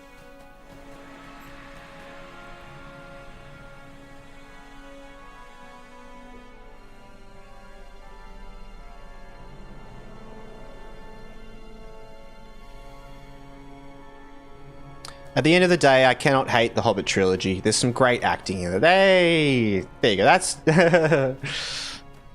we won him. We won him over. Yeah, look, like I think you can like something and it not be on the same level as something else you like. You know, I think that's the best way of putting it. Think, you know, yeah, it's obvious that The Hobbit doesn't stand up to Lord of the Rings. For some people, I know there's definitely people out there who enjoy The Hobbit more, that probably grew up with it, and it's very nostalgic for them, and I think that's amazing and awesome that you know, other people have Lord of the Rings nostalgia like I do, but if it's for a different movie, I don't care. I don't care. It's Lord of the Rings nostalgia, you know? But yeah, there's good that came out of it. I think there's a lot of good that came out of it.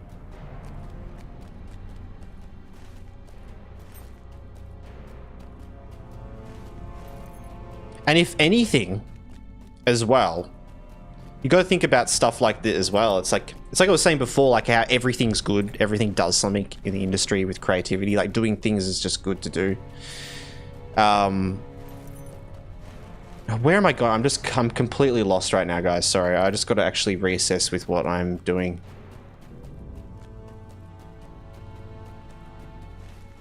Oh, over here. Okay, I was so confused. All right, I need to pick up these quests, and then I'll resume what I was saying. What foul and nameless things we face in Moria, I know not. Oh, what I was saying is that it's like it has set up the possibility of what is possible. And I think that's great. It's like future shows and future movies. It's like when Lord of the Rings came out, trilogy, 3 movies, you know, filmed all together, like unheard of, you know, or like, and then you, and yeah, it's like, it forges a way for new stuff doing things like that. And so whether or not like 3 movies was the right or wrong choice, 3 movies meant that they proved that they could do 3 movies, and it didn't really work that well. And so now, in the future, we'll get decisions that, you know, are based on that. We hopefully won't get 3 movies stretched out from 1 book anymore, you know? Or like, yeah. Things have to like happen for things to change. As, yeah. I feel like there's a guy around here with a quest. Dwarves must fight for dwarves.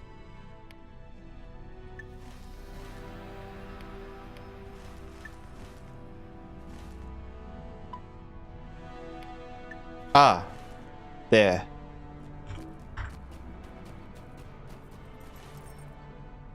All right, we'll do these mirrors first, actually. Oh,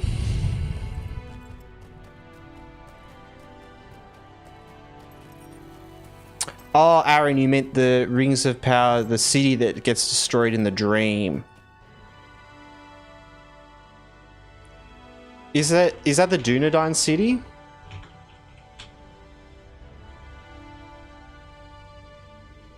Oh, the Undying Lands, Valinor. Yeah, true, of course. Wait, Valinor, you meant? Do you mean Valinor? I think that's why when I looked at that, I was like, Valinor. What's Valinor?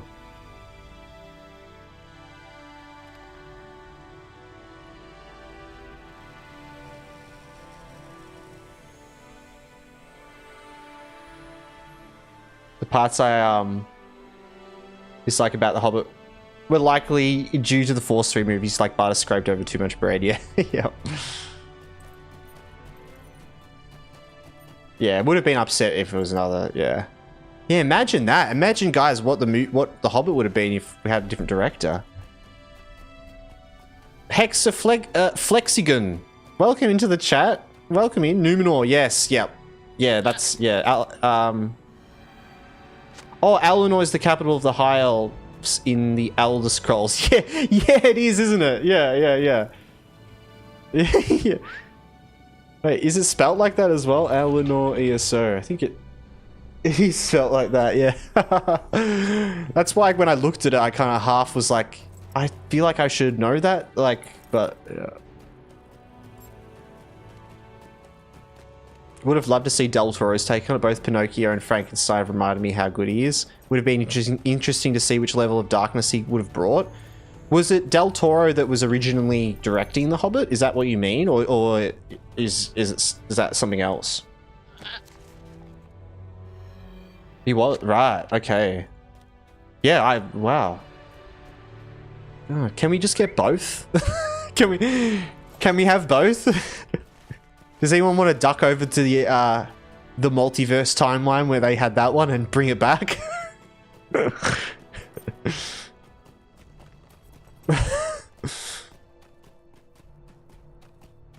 knew it was one of them. Yeah, yeah. No, it was a cool city. The whole, there would be some cool stuff with all that. Some cool. Well, I mean, the time frame for Rings of Power is all over the place because they changed stuff with the time frames of things happening. So they kind of compacted down all these events and stuff into a small frame of time. That just something's like Gandalf being there and stuff. What the hell? Like, isn't the whole thing he's like either been there for way longer or the other way around, or he hasn't even been there yet? I don't know. Anyway, I just kind of gave up with even understanding those choices there. He was one of the producers for it? Okay.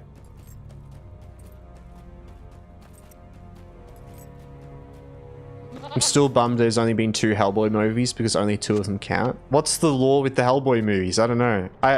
I don't think I've seen Hellboy for a really long time, but I feel like I remember like some new ones coming out that kind of sucked, maybe. I remember the originals. And yeah, there was 2, wasn't there? I kind of think I just remembered the first one.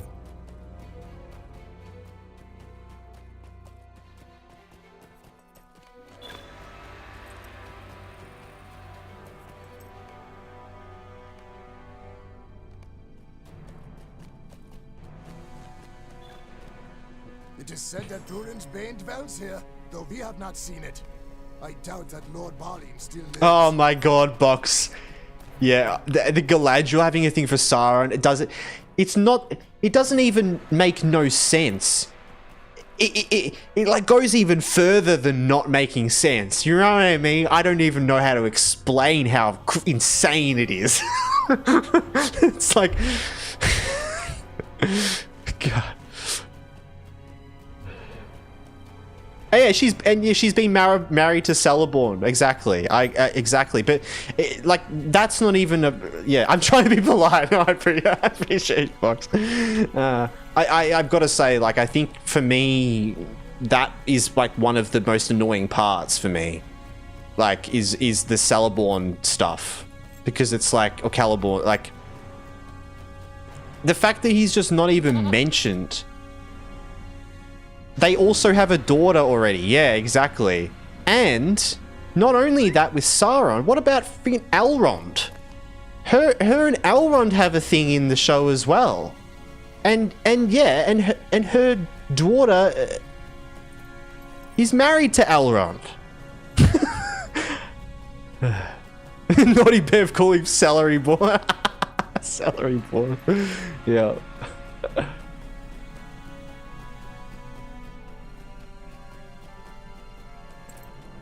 I don't know. Rings of Power's writing is on the young adult level of non-quality. Yeah, definitely. And look, I think there is a place for that in the world. There is. I'm okay with that. I'm okay with Rings of Power existing. I'm okay with it being the young adult fantasy teen flick, you know? And that's all it is. I'm okay with that. Balin came. But we have heard no good from But just let it stay like that. You guys can take your own weird story writing. You can keep that. We'll go back and we'll use the real stuff. Do you know the 2 girls that left towards the end of season 2 of Rings of Power? I think they left to go to Hobbiton.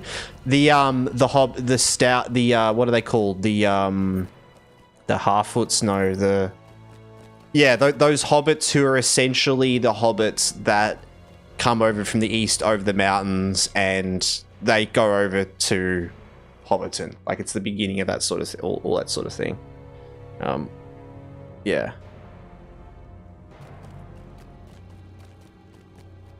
The Harfoots, is it? I don't remember.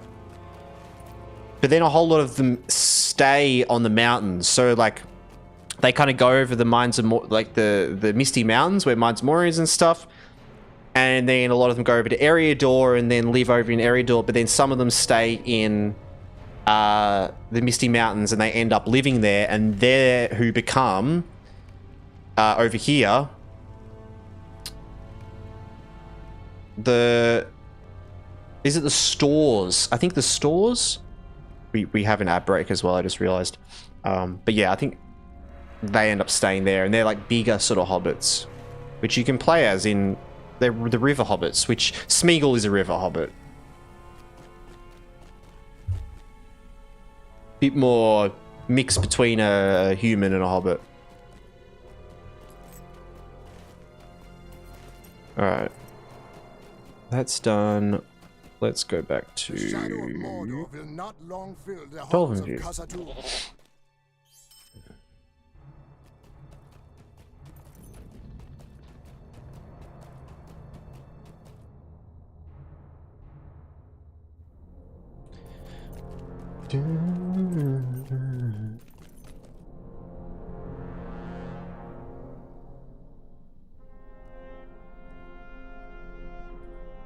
Alright. Let's catch up with the book quest. Search Kutub Zahar. Is that up here? Yeah. For the secret to opening Na Keleb. Now, here's an interesting thing. Talking about Caliborn, right? Say, instead of Saleb, Caleb, right? You say it like it's like CA, like Caleb almost. It's interesting looking at word like Dwarvish writing. Na Caleb right here, and how the KH, that KH writing. Yeah. Oh, like as a K. Yeah. True. And I like literally like this. KH. Cal. Seam bait is basically always a K. But it's funny how it's kind of it's kind of like a KH, I guess, as well. Not that the H really adds anything, but it's kind of that airiness, that open.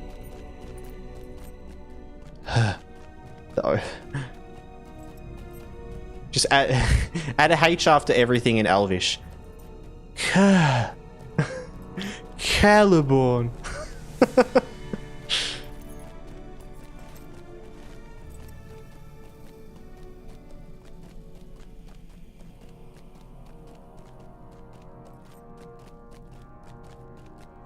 They did a great job casting the elf in Rings of Power here. The elf? Which elf? Which elf? I think the true as, yeah, it makes more of a coffee. it's the wheezing, the wheezing sound. The dwarf. Okay, which dwarf? Which dwarf? The son of Durin, is it? Is it Durin who's the king at the time?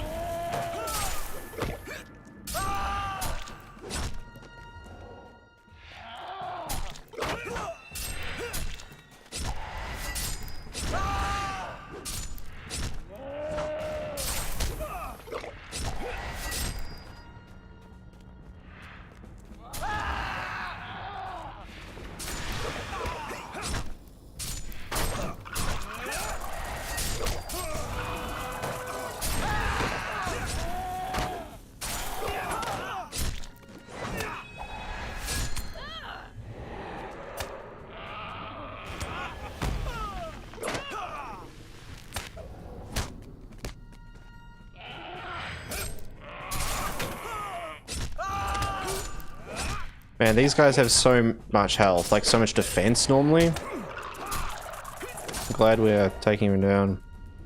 Now, the secret, I'm pretty sure. I wonder where it is. I feel like it's either... I'm trying to think if I can get it on my first click. I think it might be this one here. It's either that... It's one of these two. Oh! Bam!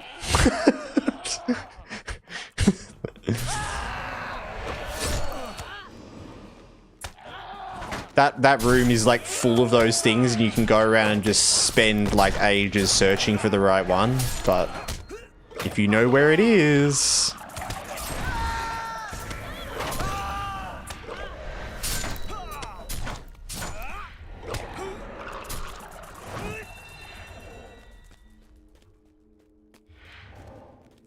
So much health, my burglar, Marin, and Minas Morgul, the average creature has 30k morale.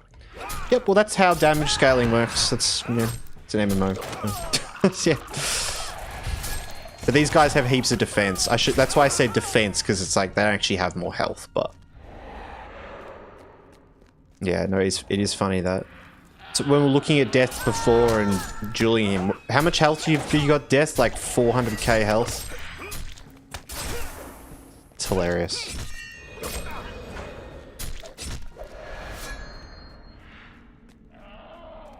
Oh, yeah, 450. But these guys are strong. I'd be curious what makes them strong, actually. Is there any way you can, like, inspect stats? There is, isn't there? There's a way to inspect like weaknesses and stuff on, like I think as a hunter, isn't there? Or maybe not a hunter, maybe it's like a lore master? The Prince of Durin, okay, yeah. Yeah, he was cool.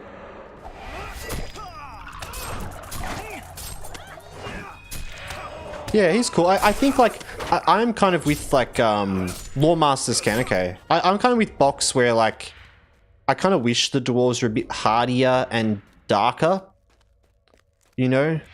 Like, I feel like they're portrayed very joyful in Rings of Power and even in The Hobbit. A bit less in The Hobbit though. The Hobbit at least does that well with that sort of sadness and deepness they have. But, I don't know, Rings of Power kind of just felt like jolly old. But that's not the casting, that's the writing. And I think you're right, like the actual actor that played him, like I think was good. It's quite good.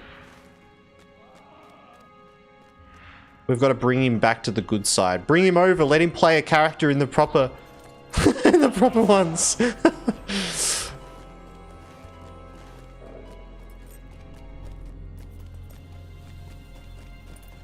Last Sushi Blender, thank you so much for the follow. And oh my guys, we just reached 150 followers on Twitch. Thank you so much, guys. I really appreciate it. And thank you so much for the follow. Last Sushi Bender, I should say, not Blender, Bender. That's even better. Sushi Bender.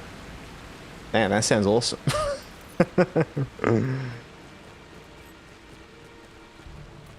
Holy. Why does it say above on that? That is so funny. Welcome to the chat as well. Appreciate it, guys. Thank you. John Rhys Davies was just too OP as a dwarf. Yeah, yeah. Yeah. Oh yeah, and I would have liked to be. I want to see some more grim dwarf action. I balanced Lotro with Guild Wars 2 vertical.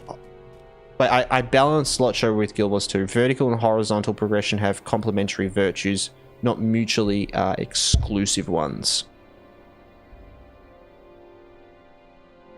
Yeah. Yeah.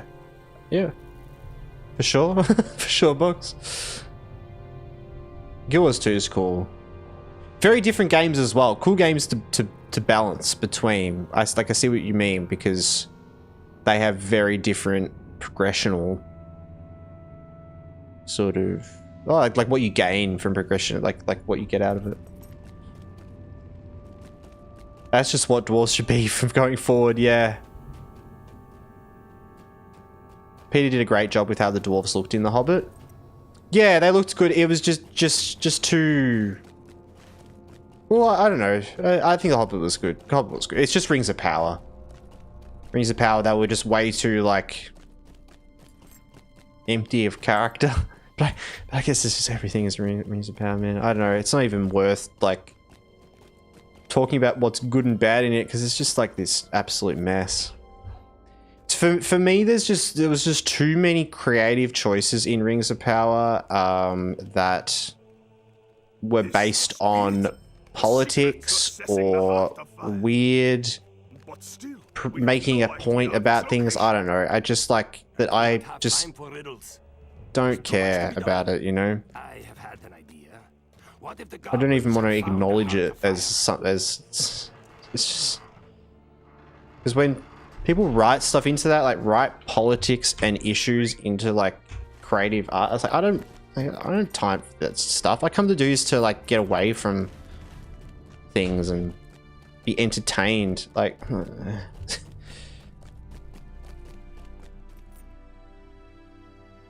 Last Sushi Bender.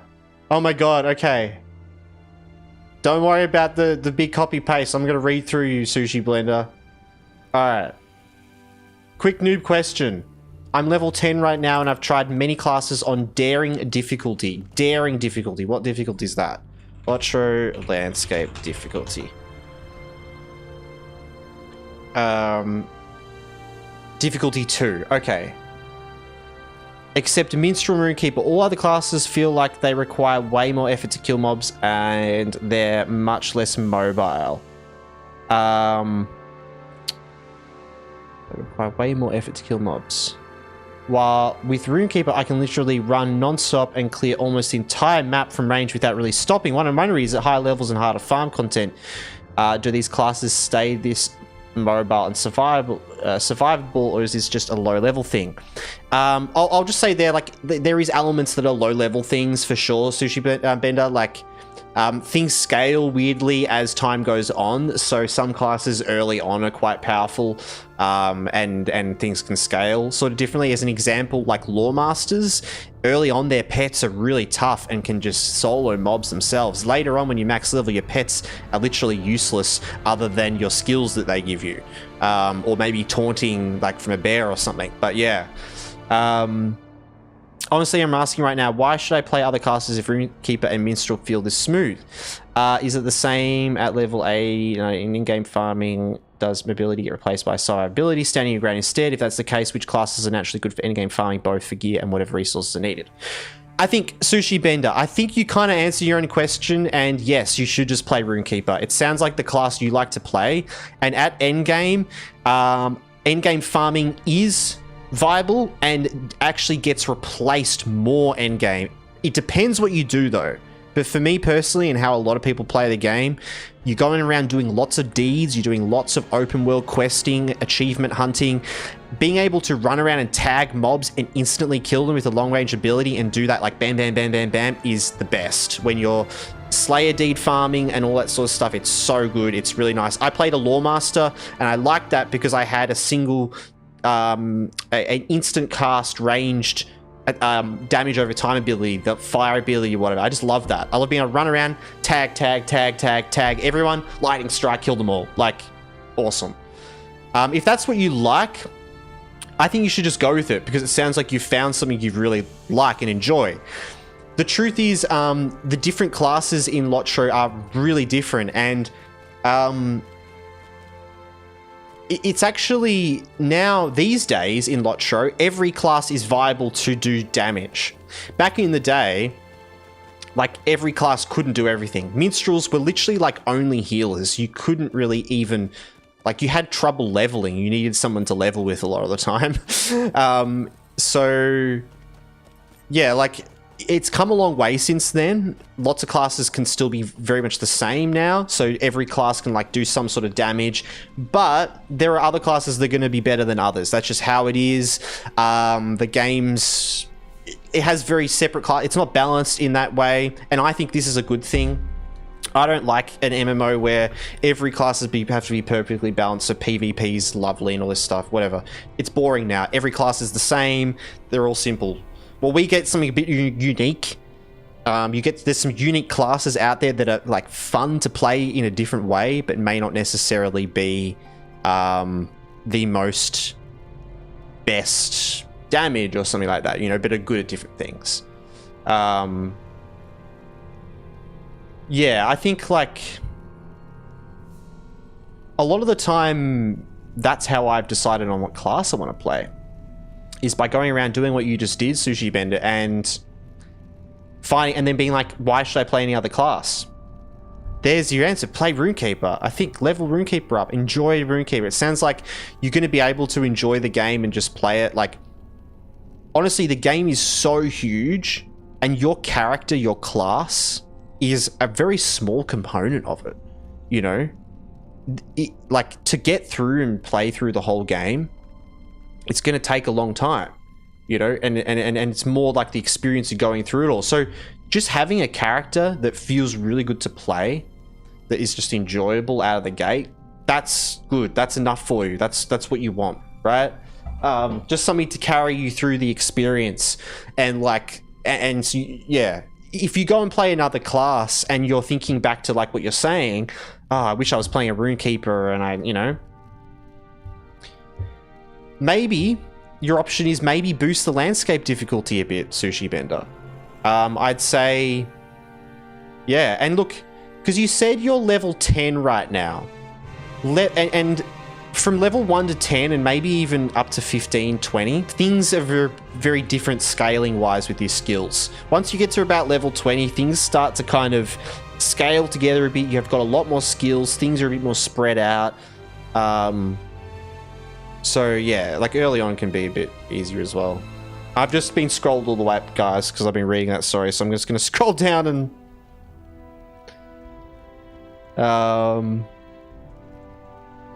The range classes will keep that range advantage, but certain melee classes will become tanky, allowing you to round up large groups and cleaving, which balances it out. Yes, and that's a good point as well, as for sure. You're back, Raider. Welcome back. Anything interesting? We've just been talking about like The Hobbit and Lord of the Rings stuff and all sorts of things. Lawmaster is 106 and his pet shreds. Really? Well, but they don't scale well. Maybe they do scale around 110, but later on they don't at all. Roomkeeper is currently the weakest DPS at endgame, but I expect that to change relatively soon. Choose your class for the gameplay, not the damage dealt. Yes. Every class will be able to do the things. You'll have a better experience if the gameplay is enjoyable for you. But if the gameplay being enjoyable for you is that your damage is good and you can kill mobs really quickly, then the answer is that's your right class, right? I think damage dealt could be viable in your decision. It's just more like, yeah. Lotro sticks to class identity and limitation. Dealing with the later is part of the appeal for me. Yeah. Yes, dealing with limitation. For sure, Box. Yeah, Radar, I know. A bit of an intense conversation. My links routinely one-shot signatures? What? That's wild. Is that been updated or something? That Lawmaster is like strong scaled? Definitely wasn't like that like a year or two ago. But I stopped playing just after they did the fixes or like the nerfs to Lawmaster, and they made the pet you have to summon it. The blue, oh, because it's blue Lawmaster pet. Oh, of course. Yeah, no, so I haven't even played with that yet. Wow, so is pet actually good?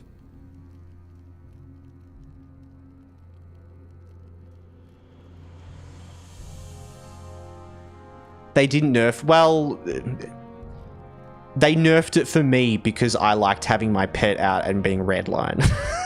I was a redline Lawmaster and I liked having my pet out for roleplay purposes, and just like I liked having a pet out, multiple pets. So it upset me that they did that they made such a drastic change. But yeah, no, that's crazy. So blue line pet's actually good now. Wow, I haven't played since the rework. No, yeah. Wow, you're picking so. What the hell? That's awesome. My God, I take all that back. The idea was to split up so red is doing damage and the blue is buffing your pet. Yeah, the idea was to kill the class. No, the idea was to make it not fun. No, I think it's cool. I think the red line skills being like summoning the pet and dealing damage is like a cool idea. And I'm all for it. It's just, I just don't like that they like altered the class, because that's what the class was for me. I played it because of that. And they literally, like, they made, it was like a, yeah, there's a bit of a, meh. But I guess red line's fun. That's good though. Let me go back to what you said, Susie Bender. Even though it feels like a completely different game, the class I'm most likely to continue with is Bjorning. Even if constantly staring at Bear's ass isn't exactly the most appealing experience. That said, the class fantasy and the endgame healer, tank, survivability vibe, yeah, you're looking at WoW Druid. Yes. Make it a strong second candidate for me. So the question is, how does Bjorning perform in later levels in endgame? How is it in terms of survivability, solo, and open world farming? Bjorning is the best class in the game. It is, as is right. It is the best class for open world. We got a Bjorning to level 58 in Moria on max landscape difficulty without dying. And I don't think it's possible with any other classes, I'll be honest. I just genuinely don't. You're tanky, you've got constant heals, you've got good damage, like you've got viability for different builds endgame. Yeah, awesome class. But best only is in like it just good at things. It is good at like so many things though. It may not be interesting to play, but yeah, it's like literally there's no contender. Like in regards to like raid damage and solo dungeon damage, sure, there's definitely way more damage classes and stuff. But what I'm saying is that like, if you look at every aspect of Bjorning, the healing, the tanking, the damage, and you average all of that together, it can do better on average better than any other class. Like it's you know, kind of averaged out for like questing and stuff and open world. When it gets to raiding and dungeons, it's all different. I don't know anything about that anyway, but yeah, we're exaggerating a bit with the bear thing as well. Yeah.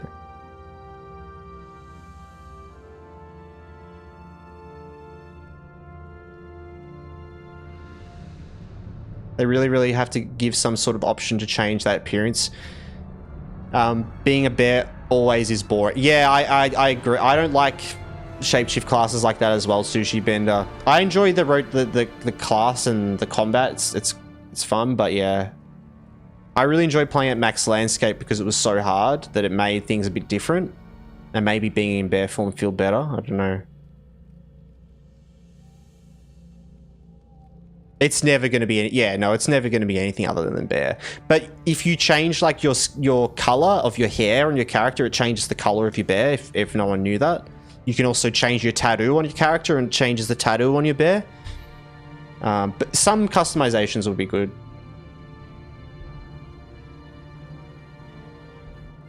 You were out DPSing the LMs on your bear, and then oh wow, yeah. Play what feels good. Just yeah.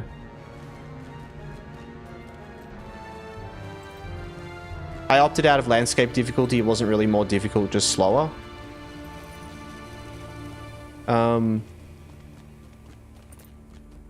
I guess. It's definitely more difficult. It's not just slow. So it's fun. I love playing it. Landscape 3 feels really nice because I actually have to use all my abilities, and yeah, like I've actually got to do proper rotations and stuff. Man, imagine if we were playing no landscape with my rotations. I wouldn't even get to test them. Yeah, they might in the future. They might add some more. It'd be good some more customization. Have you ever heard of Minas Geraeus? No, but it's not somewhere in Middle Earth. Well, okay. It's in Brazil. Where you're from, Ludo. They updated the bear form. Okay. It's a really good place to level up. It has unique items that give buffs like Peo de Cool. Oh, I see what you did. That's great. That's a state in Brazil, yeah. Minas Gerais. I love that. Minas.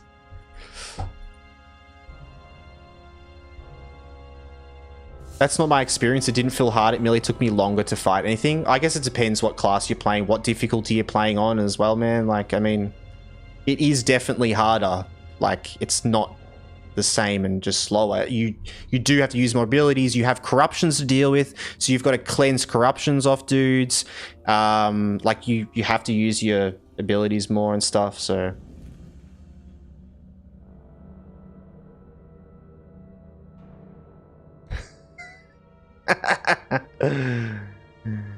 Oh man, Ludo. Welcome in, Ludo. Good to see you.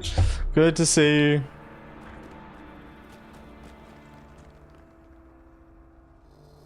Minas Gerais is a famous state in Brazil. We make this joke here because of the Minas. Yeah, back in colonial period, it was used for gold mining. True. I love that. Oh, that's great. Didn't feel. Have you played max? Have you played max difficulty?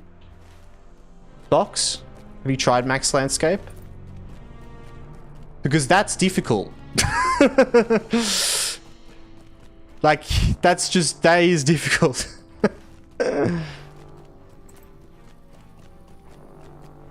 Is that with what class as well?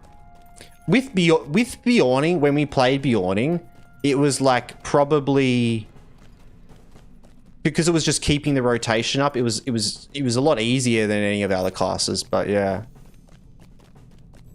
I should specify Elden Ring didn't feel difficult to me. All right, man. Whatever. I'm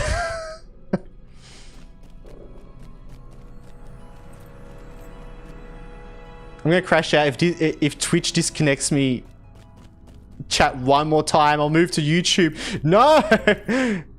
Look, if it means you're chatting and listening, Radar, that's all that matters.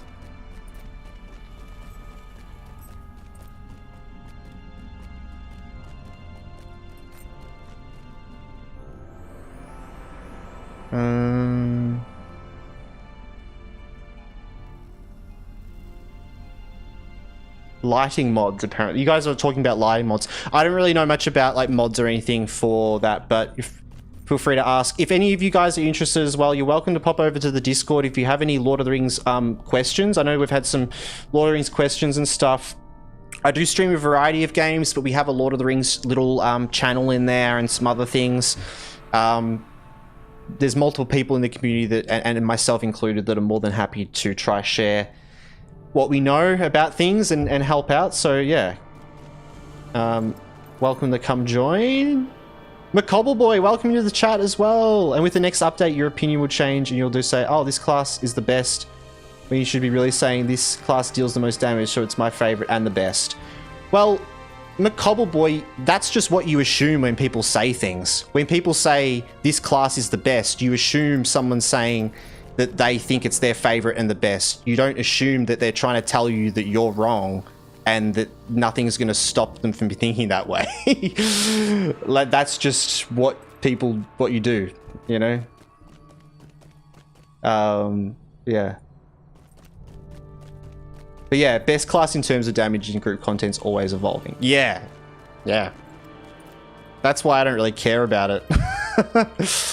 It's interesting. I like talking about things and stuff, but it's no point actually like applying to that. Like, oh, I'll pick like the current best damage dealing class in this tier, and then it takes me 2 years to get to max level, and now it's the worst. It's like, haha. Just enjoy the game, you know. But if that's how you enjoy if that's how you enjoy games, then sure.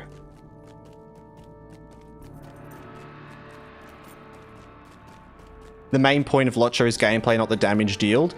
As much as Cobble, like, I agree with you on like what I feel like. Like, I don't really care about min-max stuff. You're like, for other people, you're wrong, because for other people, that's why they play it.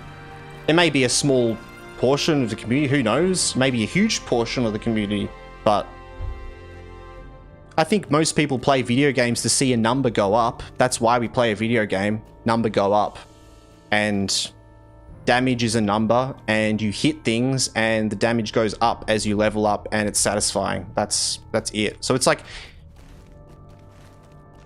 you know, damage, it is a factor, but yeah. Just depends what you find entertaining. Yeah. Can you imagine if Philippa Boyens and Fran Walsh wrote the script? I don't even think they want to have their hands on the script. It's like tarnished.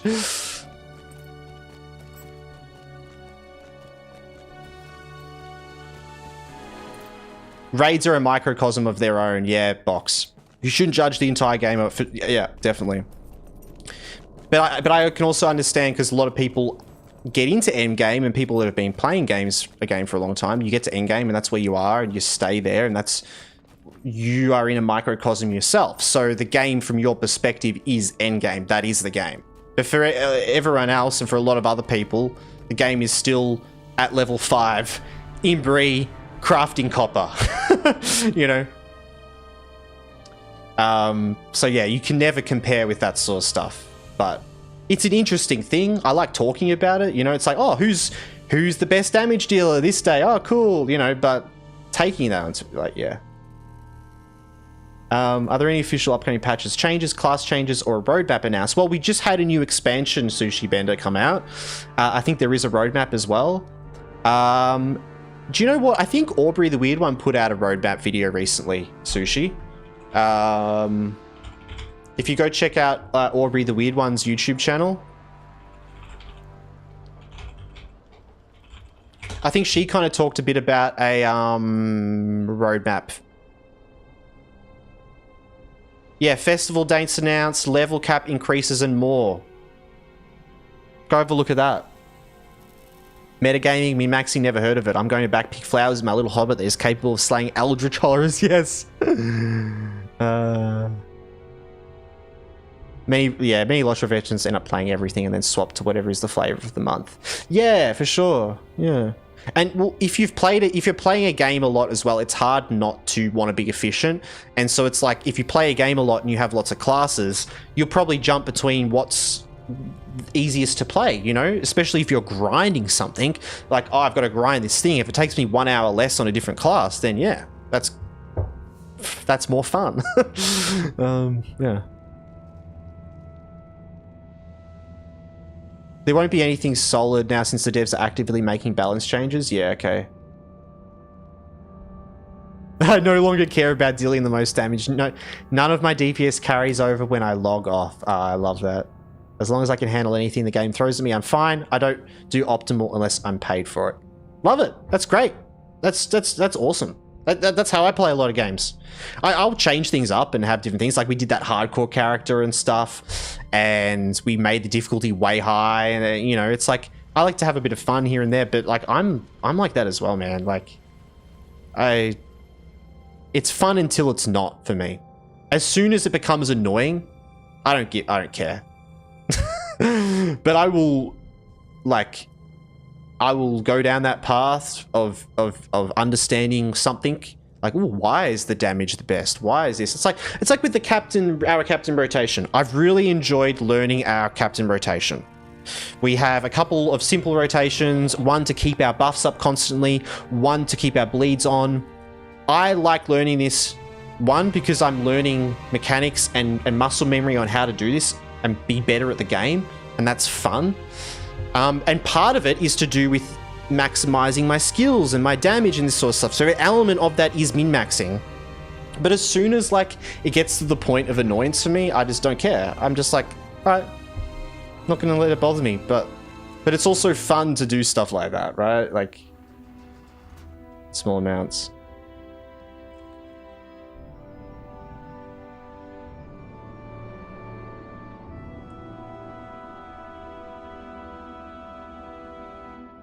Balance changes since 18 years. Just because some classes deal more damage than other and play a campaign, they ruin good gameplay for that. Yellow Hunter was a disaster now.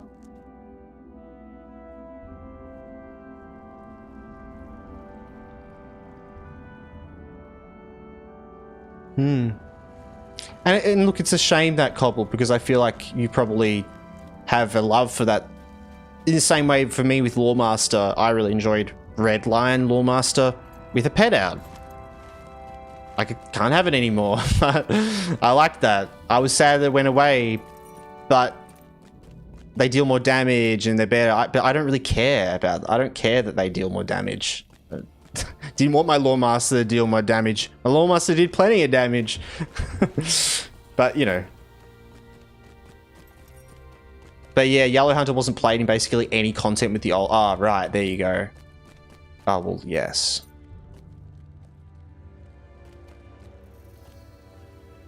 False because you didn't see it. Cobble, Az wouldn't be talking about what he's seen. He'd be talking about, like, what the developers have talked about. And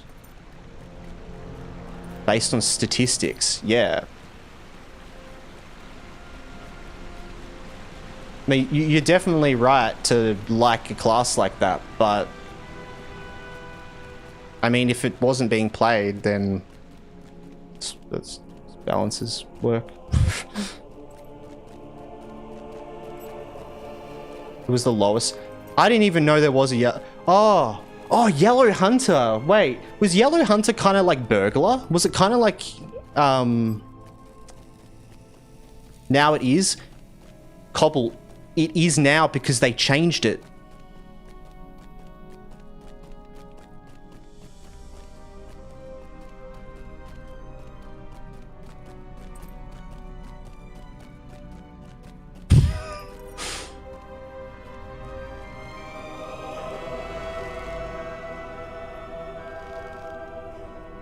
Old Yellow Hunter was a weird DPS hype. I thought so. I thought so. Yeah, because I remember that. I like that. Because I played Hunter as my first character. 15 years ago. I remember the yellow line and how like pointless it was.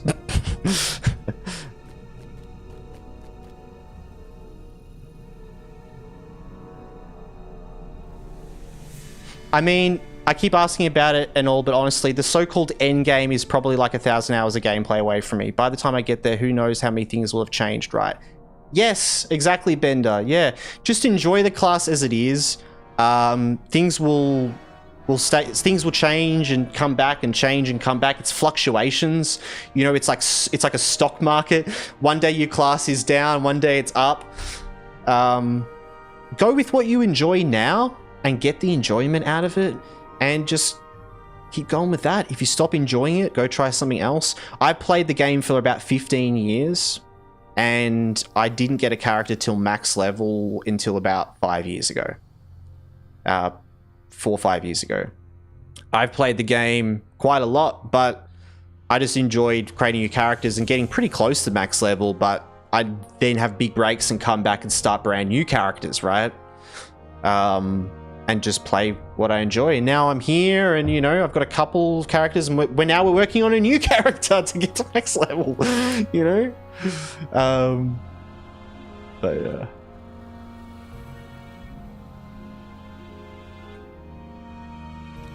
Yellow Hunter was traps and trick arrows. Yeah, I remember it.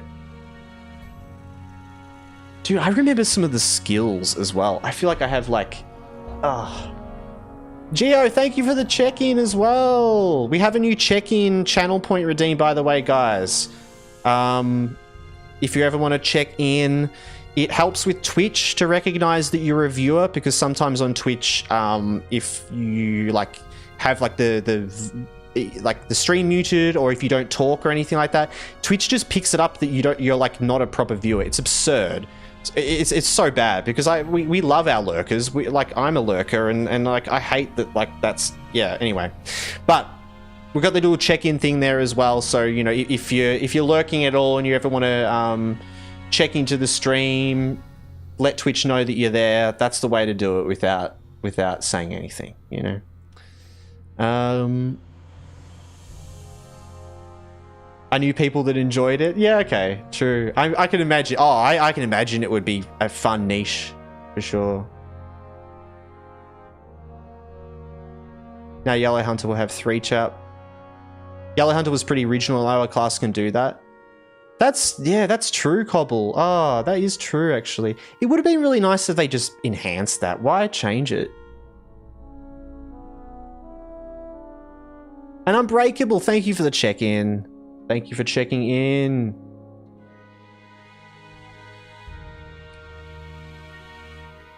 I've never played Lotro, but thinking about it all, I care about the story, not trying to max out, because by the time that happens, I'll be old man in a wheelchair.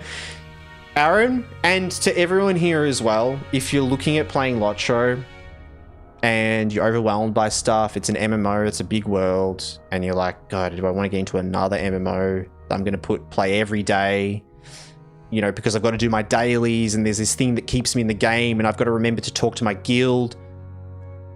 Lotro isn't like that. Lotro is not like that at all. The community of people that play it aren't like that. We're all patient gamers. We've played this game for a long time. We all slowly plug away at it. Just have some fun, and don't worry about the future of that. Don't worry about, like, will I get to max level and be able to enjoy that content? If, like, just play the game, and if you're having a good time, like, keep playing. If you're not, do something else, because, like, you're going to spend so much time in that world doing that, right? And the truth is, you're going to have a good time. If you like Lord of the Rings, you'll have a good time. You're going to have a good time, okay? You know?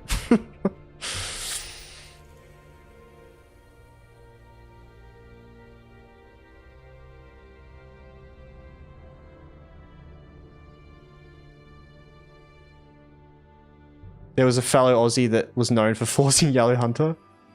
There's a log back into... Have to log into Lotro for my daily tour of Bree, terrorizing low-level players. Wait, where are you, Az? Can I come join you? wait, I'm coming to Bree. Wait, let me walk around in my dark hood. I don't even care about endgame anymore. I just enjoy experiencing the world at this point. Yeah, I care about endgame only to that extent. Like, I really want to get this character up because I want to play these new areas. Like, I really just want to enjoy it. But every time I've gotten a character to the max level, I just stop.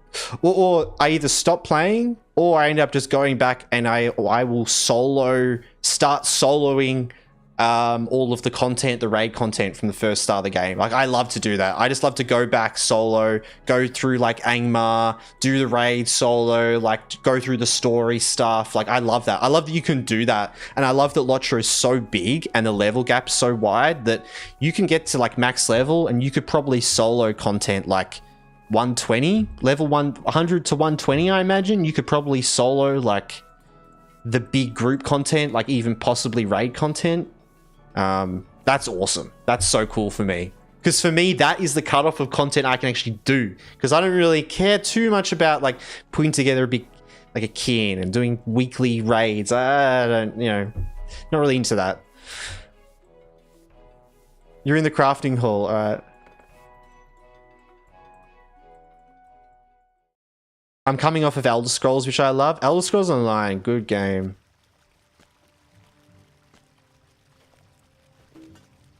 Trying to dismiss my...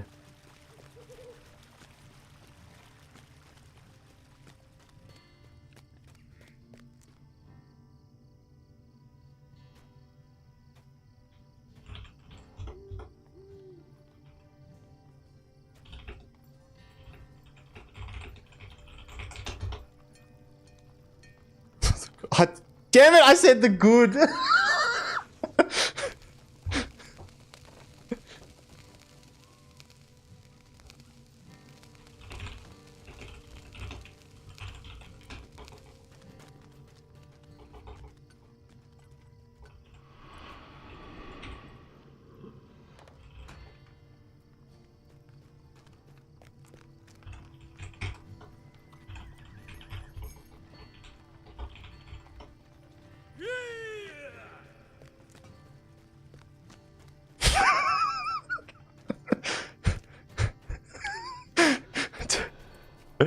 Did we terrorize that player enough?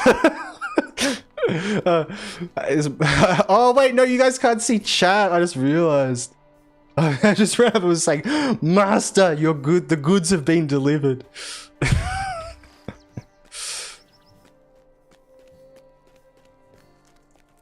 So many MMOs came out.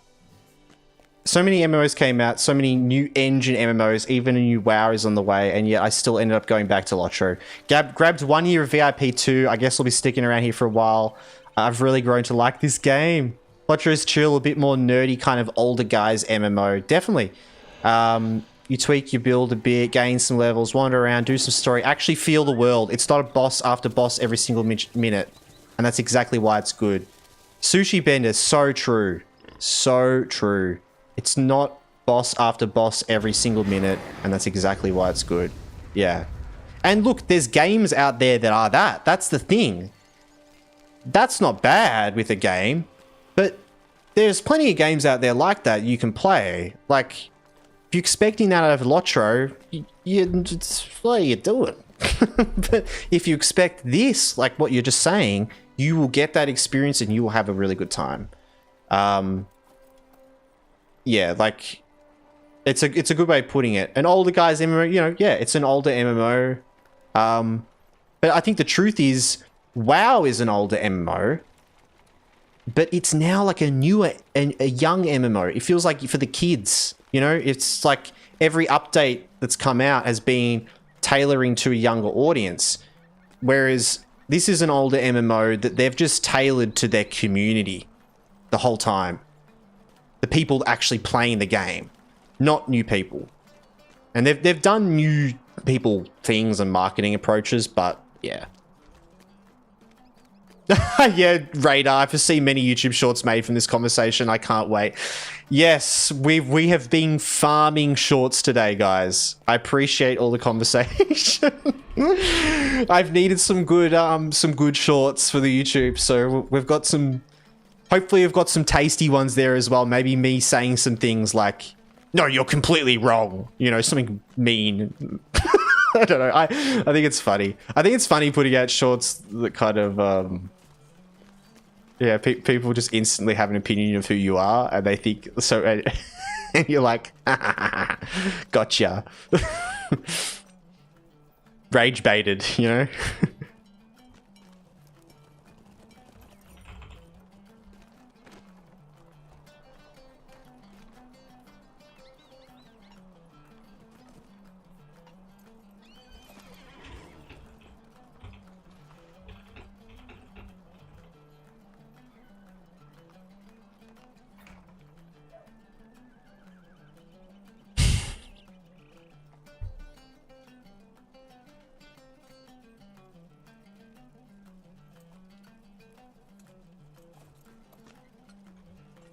How do I do slow walk? Ah. Where's my slow walk? God.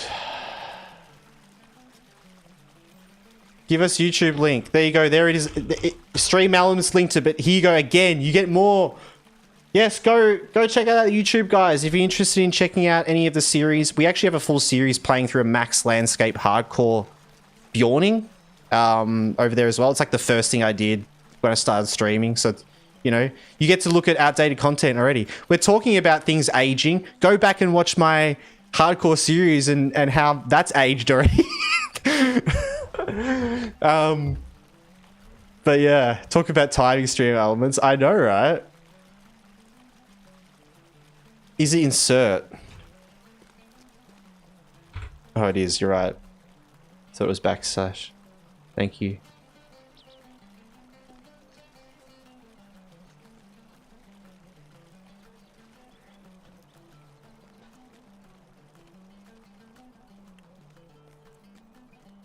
Just mysteriously wandering off.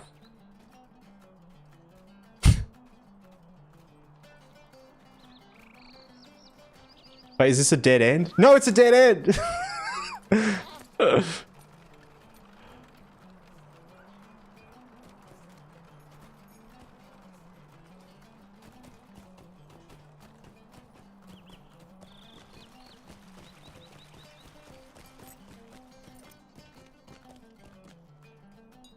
WoW is a joke now, yeah. Played WoW for years, sadly it's not a good place right now. It looks nice, but the story's been lost for a long time and the mechanics aren't great. Yeah, there's a lot of hate and a lot of just meanness, I feel like, within all of that world now, and yeah. I'm a big fan of, like, classic World of Warcraft. I still play on, like, private servers. I was tempted to actually play the Burning Crusade pre-patch for the, like, they're doing the Burning Crusade again in their, like, anniversary version with, like, double specs and stuff. There's, like, a couple of cool things, but I was thinking about it because that would be fun and it would actually be good for views as well and viewership, you know? As wild as it is and as much as, like, WoW feels like a whole, it could be good, but it's just, like, I don't know. I think I talked about it a while ago, but paying a sub, and I put out a short recently that got this, and people lost their mind over it. But I'll see what you guys think. But paying a sub in WoW kills it for me, you know? Like if I'm forced to pay a sub to keep playing a game, it kills the enjoyment for me because, like, I'm paying every hour of game, like, and every time I'm not playing, I'm still paying for it. Like, it's not good. If a game has a subscription model, I will normally, if I'm enjoying the game, I will pay for it. I like to support games and developers. I'm part of that world. And whether it's a big or small, I'm not a cop-out, and I'm just, you know, it's like, but... like, it's not good. It's not healthy for a video game to be expected to, like, I don't know. For me, it's like, if I'm paying, I only want to pay and play WoW if I'm playing really regularly, if I'm playing every day. Because otherwise, it's not worth it for me, paying the money. It's a waste of money. It already is a waste of money, honestly. But, yeah, I don't know. Can't understand. And it's funny, I feel like a lot of people on that short were commenting saying, like, I'm okay with, like, subscription models, like, it supports the game. And it's like, that, like, everyone defending WoW and, like, yeah.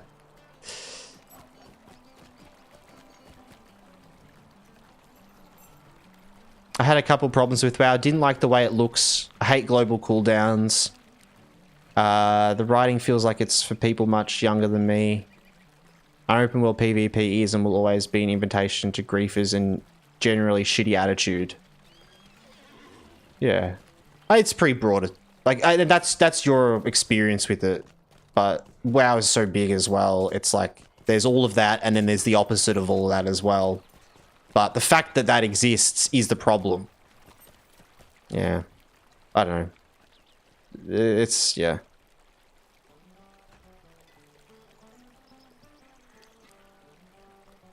I never really got too invested in the story of WoW. I mean, after 20 years, they couldn't realistically keep clinging to the whole Horde versus Alliance thing. Yeah.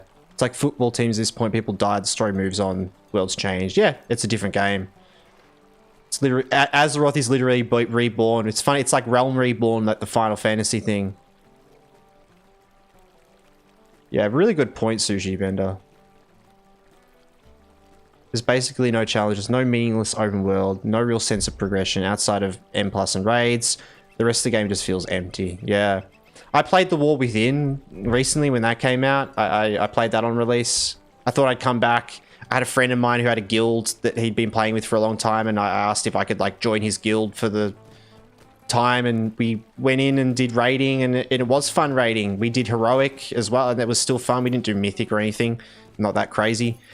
But yeah, like, I enjoyed those parts of it, but yeah, man, like, ugh. It's like a cookie clicker, empty sandbox cookie clicker game. I need a better mount for this outfit. Geo, thank you for the hydrate check. Takes only a handful of rotten apples to spoil a harvest.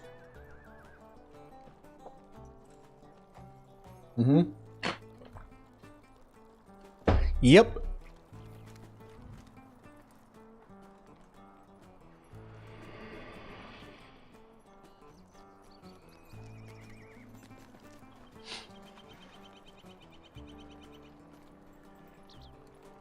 People want to fight each other rather than cooperate. I've always found that problematic.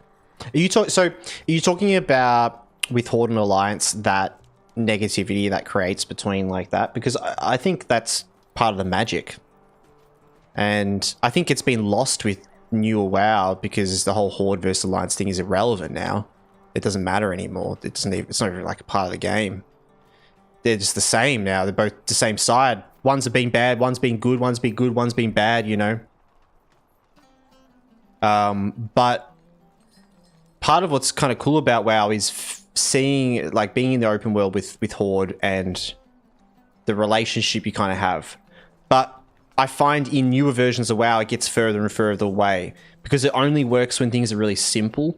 Like in WoW Classic, like, you can see a Horde in the distance and you go, oh, there's a Horde, or you see an Alliance, you know. Whereas in, like, retail, you see someone, then you, like, use a mega jump, backflip, teleport, and then you're on them, and then you attack them. right? It's like, okay, great.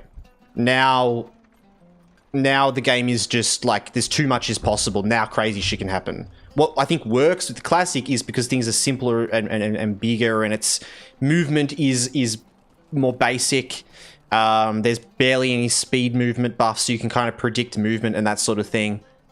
I think it's really cool, that relationship that it creates. So yeah, but it gets more and more further away that the game has gotten more and more updated and more away from the whole two-side thing. Yeah, because World PvP in WoW, and in particular, because I played when Classic came out and when the PvP update came out, there's this particular patch before the first sort of patches, like with Molten Core and all this sort of stuff, which is the Battlegrounds patch and like all of that. But before that, there's only open world PvP, and it was like one of the coolest things actually getting to be within that time when people did open world PvP. I just wish it was like an actual thing that happened more, like big, like full on 100v100 battles, open world PvP sort of stuff.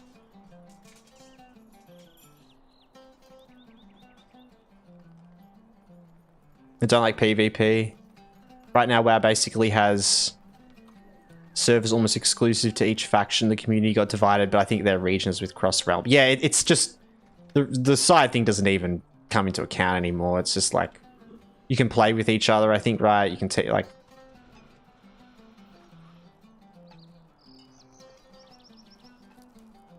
Kind of like what fine Sushi Bender, yeah, the biggest bomb in MMO world would be WoW coming back as a full WoW 2.0 after Azeroth is born and the planet we've been through all this time is gone. A complete reset, kind of what Final Fantasy 14 did. That would actually make sense. Yeah. Even then, I don't think it can be saved. Retail's a lost cause, I think. PvP has a place, just not everywhere all the time. In non-purely PvP settings. Yeah, yep. Oh, and I don't like... I as well, here's the thing that I don't think people really know. Like, some people have only played a little bit of WoW, just think that everywhere's PvP always all at once. It's only like that if you play on a PvP server, which suck, because anyone can just attack you at any time. The normal servers, the way it works is you have to flag. You have to be flagged for PvP, and then people can attack you. So, like, you can optionally engage in PvP in the open world. It's perfect. It's like there's nothing bad about it. You don't have to. You can completely ignore it and still get to see two people fight each other. Hence, it should be a choice part, but it is. That's what I'm saying. Yeah, it is on yeah, which is great. But yeah. Sorry. So it is on Classic and all that. But yeah, the newer WoWs, I don't know. But yeah, definitely should be a choice. Full open PvP servers are a niche. That's like for a certain type of, you know. Don't have time for PvP. Yeah. I think when you play a bit of a game, it's like one of those things that can be fun. Depends what you enjoy. Sometimes I like just playing games for PvP. I really like PvP and classic leveling. I love being able, like, I've gone back and I played like when the classics came out, because like I'd level a character and then queue into Battlegrounds as going. I don't know why. It's just like something about like there's just the dopamine itch of like getting your rank up. And I've never even really farmed rank much in WoW. Like I've never gotten that far, but I just enjoy, and I really like the low level dueling. Like pre-mounts is like fun as, I don't know. I just love pre-mount Battleground. It's just like, so it's like a little chess game. It kind of feels like, I feel like I can actually pay attention to what's happening, because I'm kind of like I like PvP when I know what's going on. But, and I guess that's the thing, a lot of people probably don't like PvP because there's a lot of time you don't really know what's going on. Yeah.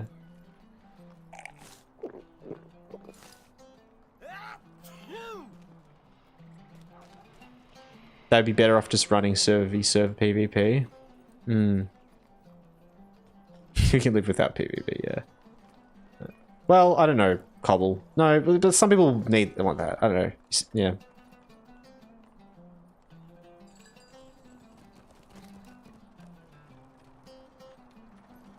STO had unrestricted PvP. They phased it out because they were bleeding players due to awful atmosphere. Right. Right.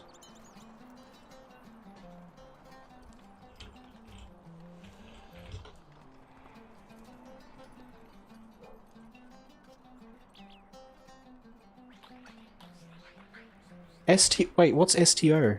Is that one of the expansions?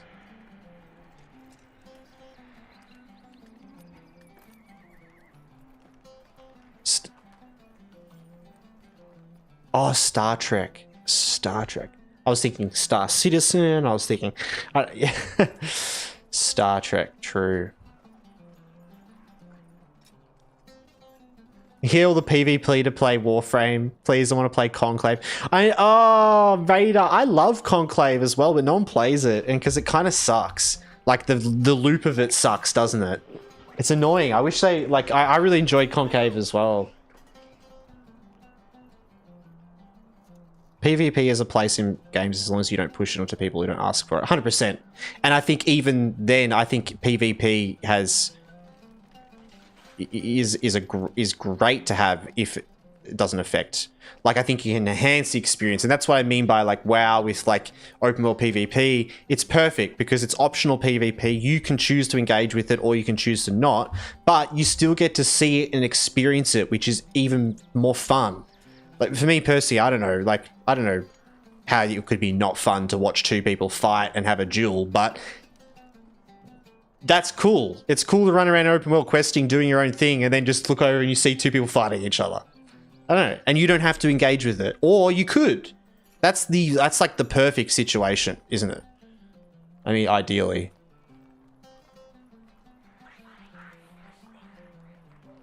It needs to have purpose. Fighting for fighting's sake feels empty to me. But it does have purpose because of honor and stuff. Like people that actually honor farming. People that are actually just ganking stuff, like whatever. And it's either honor or it's protecting what you're doing. Like someone might get in a fight because they're like farming some mobs, and then someone else comes in, they're like, and then they both flag themselves and fight each other, or, you know. That could be a purpose. It's a little bit empty, I will say, like, you know, the WoW sort of PvP thing, but I kind of like how simple it is. It's just a very basic system. You know, you have ranks and then you've got gear and stuff, and yeah.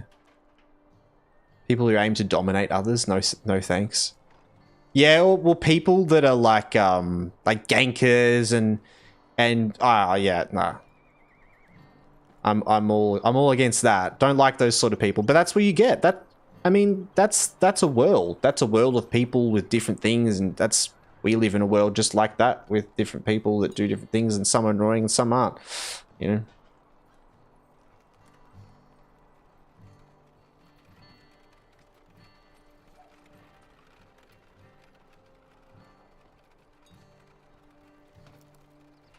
Protecting your interests, land, and people. That's purpose. Honor is about... I'm talking about honor in WoW. Box. Is it called honor? Yeah, like the WoW, the PvP currency. That's a currency that's XP from PvP.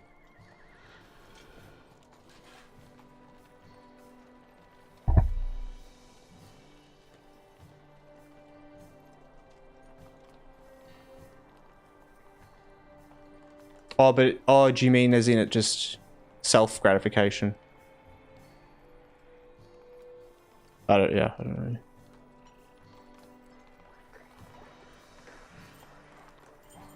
Open world PvP always sounds really fun. I don't know if you remember it, but there was Night Online about capturing castles and key points in a huge battlefield. You could actually invade the other faction's world. The entire map would turn into open world PvP for a few hours. That's funny. Yeah, look, it's a fun little gimmicky thing. I think. I feel like that as well. You know, I don't think it's enough to like have a whole game about it. Maybe. Saying that, there are games like Albion Online. I play a bit of that. I play it pretty much just for the PvP, because I just like to go in and just press some buttons. You know, it's like the PvP is like nicely balanced enough in that it's just like matchmaking into like a Call of Duty game and just running around for a bit, you know? It just feels like that. And that's what I think PvP should be. If you guys have problems with PvP where like you're like, I hate PvP, I don't like it when they push it, I think the problem is that the games are pushing it on you. They shouldn't be pushing it on you like that. Because it should be fun. It should be enjoyable. It should feel like you're not putting out something you don't want to. You know what I mean? Like, so yeah.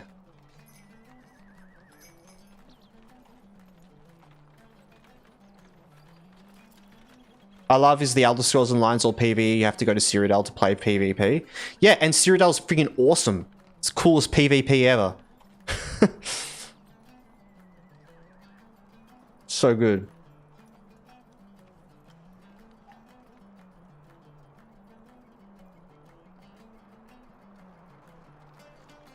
And what you said as well about Box, there's no honor in picking fights with people weaker than you. I mean, literally in WoW, you don't get honor if you kill people that are lower level than you. I mean, that's the whole point, isn't it?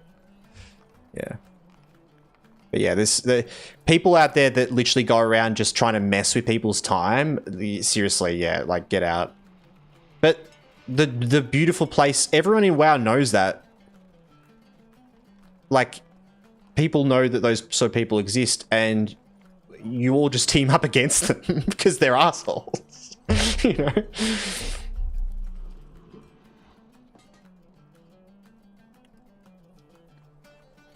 Play Elite. I play Elite Dangerous. You can choose to play solo, private, group, or full PvP. Nobody plays PvP, and this PvP player always tries to force people to play PvP and cry when dev organized event is solo. Okay, that's funny. But that's the thing, like, some people really enjoy it, and it's a lot of fun, so I don't know.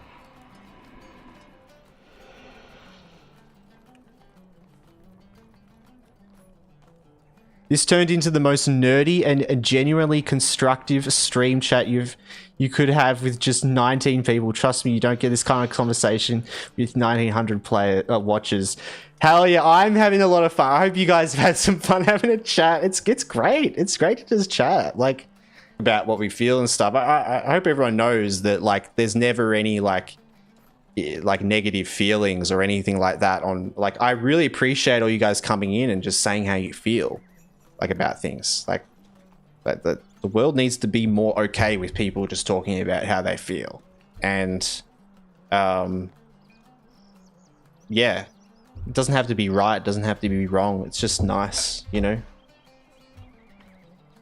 Because this is how you, this is how you communicate, you talk about things, you learn things, and like, it's not enough of this.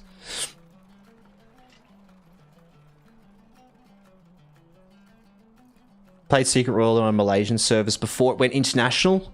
Clan had an enforcement team going after player killers. We could gang up on them and kill them over and over. Love it. Oh, Perfect World, yes. Ah, love it. See, that's what's so good about it, though, isn't it? Look, see, there's always one other side of the coin. You know, like a PvP environment that creates people like that, like griefers. That sucks, but it also opens a world of being able to go do player killer missions and take out all the players that suck, you know? So it's like, yeah. You got over a little over 2,000 hours in Arma 3 on Steam just doing PvE content. Arma 3 is such a good game, yeah. And honestly, experience is a lot better than COD. Yeah, I've had a lot more fun with Arma. I had a mate who designed some like little sort of like tabletop things in Arma, you know, turn-based, like, so all like mission stuff. It was really cool. It's an awesome game. Like, obviously PUBG was built off the Arma system as well, and like I played a lot of PUBG. Yeah.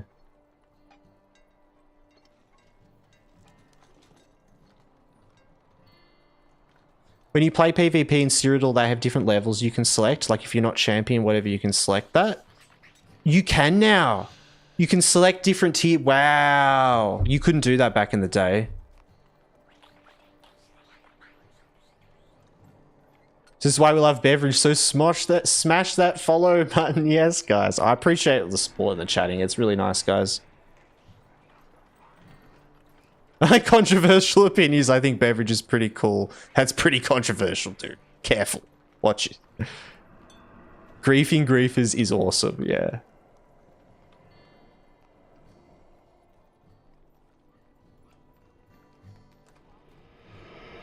I don't have anything controversial about that.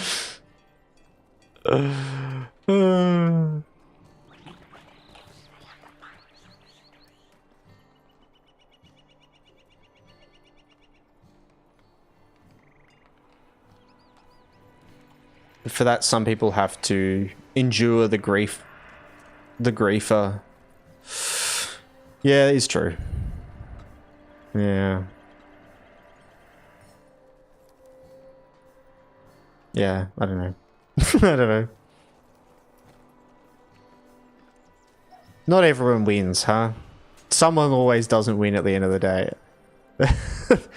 That. Let's just have a moment. Let's just have a moment for every Jimmy out there. Every John. Every Joe Blow. Every John Doe that has been griefed. And was the one that got griefed before we came and got our revenge. Let's just all have a moment for all, for everyone. I think I've probably been there. Oh my god. Alright. I've gotten so distracted. Oh.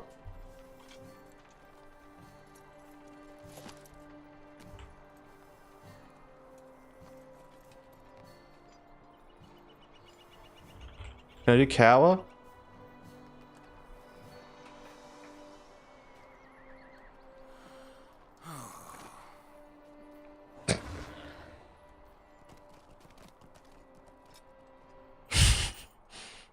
Oh man. They've updated this game so much, yeah. Can we take a moment and consider we're griefing NPCs? I'm pretty sure they'd wish we left them alone. Oh man. It's like the cycle. The bullies, and then you become the bully because you have to bully the bull. Like, you know, it's like, oh no. That's it. It's got to end somewhere. That's why we have to bully the NPCs, because somewhere it's got to end, and the only way the bullying cycle can end is if we all just bully AI and computers, and it's okay. That's what's going to keep us all together, guys. That's what's going to make sure Terminator, Skynet doesn't happen. Have you seen the poor area of Bree? Maybe. Death, take me on a tour of Bree. Come show these fine people where we can go in Bree. Oh! Into our secret hideout.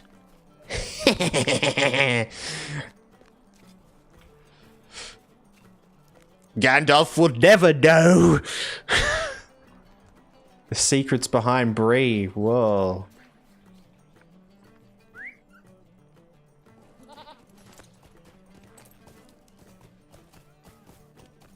Can you get up this little bit here, though? Oh, wait, but this is behind the gate. Oh, wait, this is a whole behind area. Oh, my God.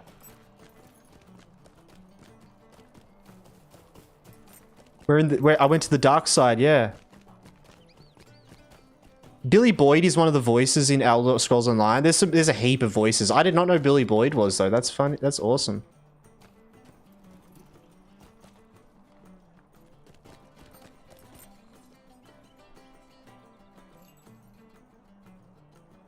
It's when the hobbits say, "Cannot a body be left alone?" Oh, I've heard that before.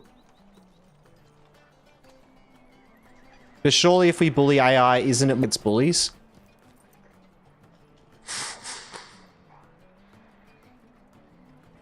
Guys, I've already been bullying AI. Uh-oh. Uh-oh. Oh, no.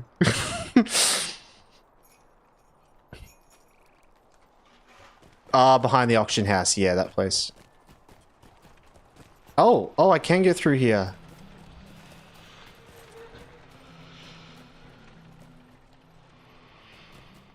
Is that you sounding creepy? Oh. Oh.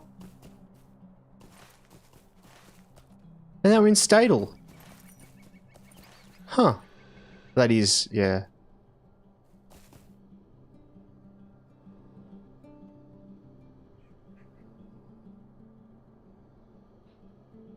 It's always cool when you recognize voices in games. Oh, I'm a fanatic for it. I love it. I will hear a voice and I go crazy. And I'm like, oh my god, it's that voice actor. And everyone's like, dude, voice actors do like hundreds of shows all the time, of course. And I'm like, but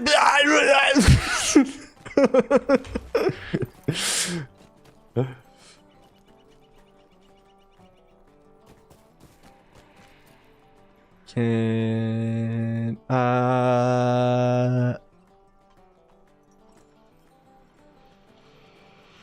what was the... This is a dangerous idea because in this case, Minecraft becomes an 18+ game where you can burn animals and humans alive, breed them for purely productive and capitalist purposes, and then have 5-year-olds play it.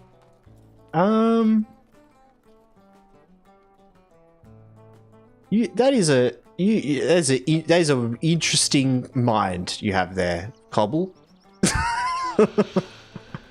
I'll say that. I don't know how that has anything to do with NPCs. Okay. Look, if AI is going to hunt down anyone who bullied it. AI, you're dumb and stupid. Come at me, bro. I know how to build an EMP gun. Yeah. Nah, but block game. Yeah.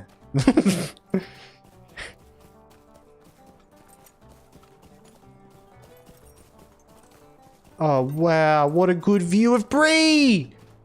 I did not know this spot was here. Oh, I wish I could go out just a little bit more. Oh my god, just a tiny bit more. Oh, it looks so nice.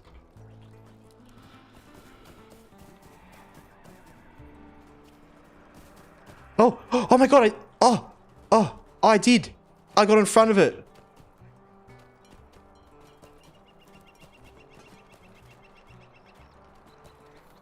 Oh no, it's a wall there. I was trying to get a full zoomed out shot. I need to get...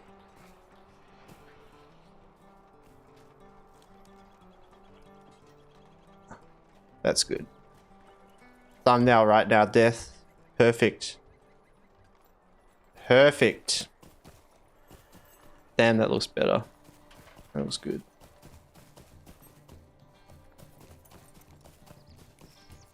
Everything is awful when you start looking at implications. Implications.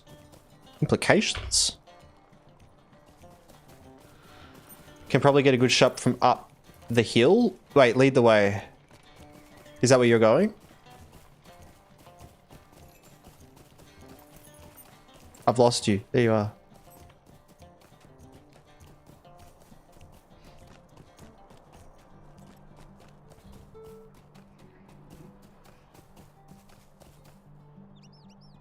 You better make sure it's well shielded because otherwise fleshies are much more resistant to EMP than AI. Yeah.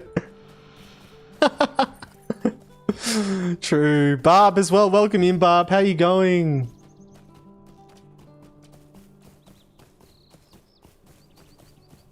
Oh, up here, this hill. Is it this hill or is there an even bigger hill? No, this is the hill. Oh, it is the hill.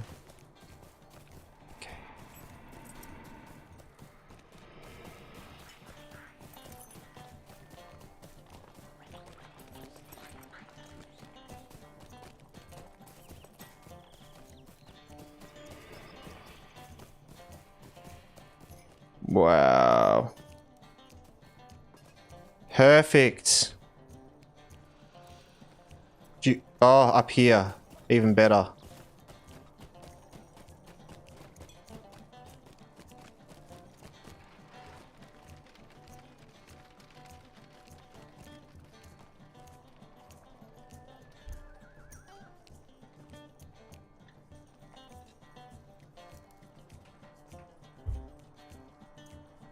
Wow, that is so nice.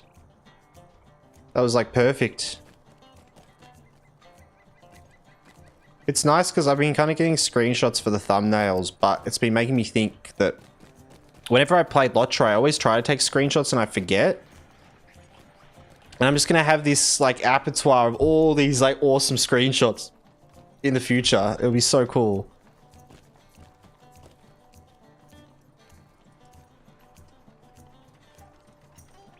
The implications of that seem pretty awful, Radar, yeah.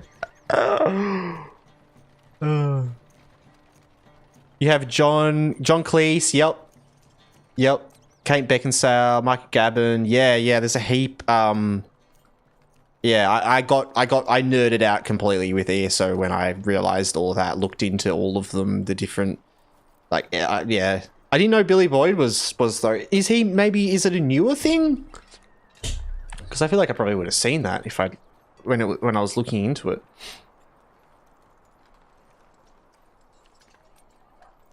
When it comes to known people, Star Trek Online probably beats any game in the voice acting department. Really? Star Trek for voice acting?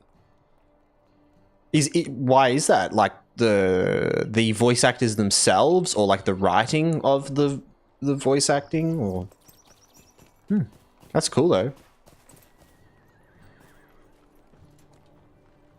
Oh wait, when it comes to known people, Star Trek Online probably beats any game in the voice. I see what you mean. Right. When you play the card game, that's Billy Boyd. Card game? What card game? I mustn't have played since a card game then. They pull from different shows casts. That's cool. No, that's really cool. Star Trek. Wow. Kind of makes me want to play it just for that then. Jill, I don't think I've ever been up here. Oh, Death. I don't think I've ever been up on this hill. I was just thinking about it. Wow. It's even another nice one.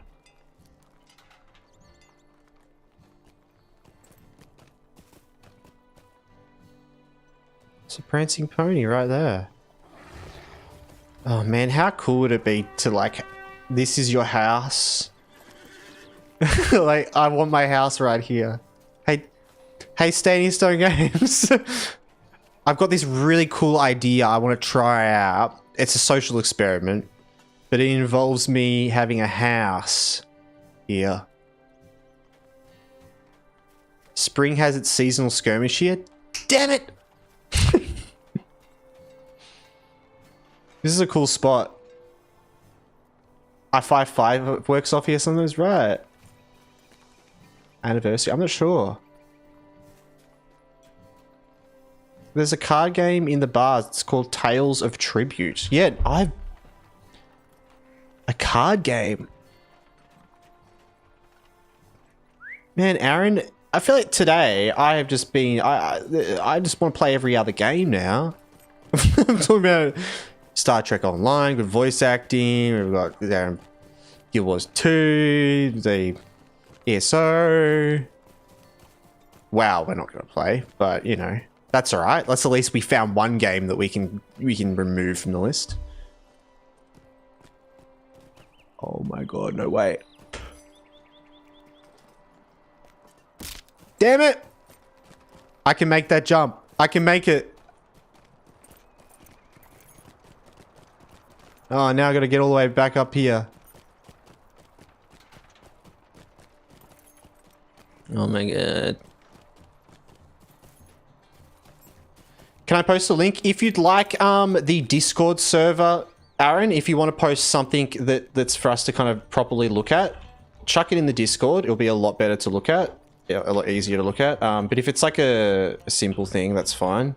If it's a weird link, I don't click weird links in Twitch though.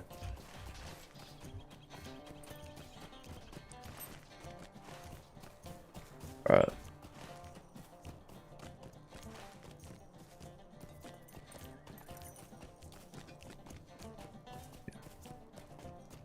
It's just a voice lift of... Oh, okay. Would you... Actually, well, if you're in the Discord or you'd like to join the Discord, please, and yes, I would love that and love to be able to look on that. If not, post it in the chat. I will post it in the Discord for myself as well, so it's there. Because that's great. I'll look back on that.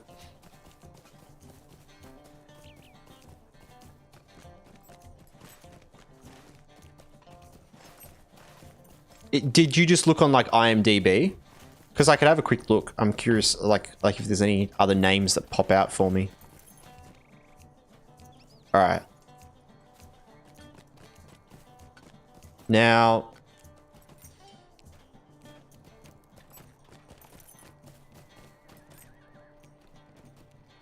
so I got to go like right there. Jeez. Oh. Maybe I can get up this way.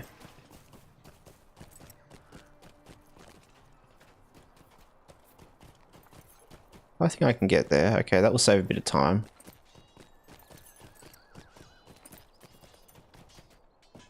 Ah. There we go. Alright. Oh, there's a little dip at the bottom there. That's annoying. Okay.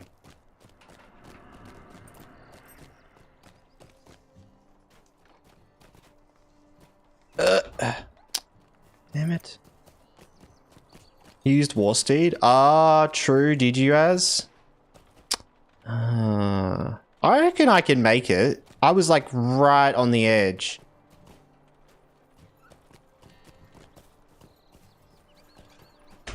Oh, damn it. I'm just messing up that jump. I'm trying to press space last minute. I'm doing it like a millisecond after.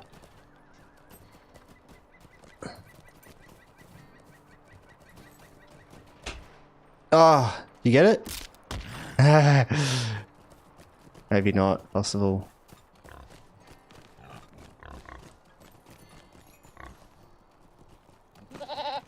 Goat's not going to be slower, is it? No.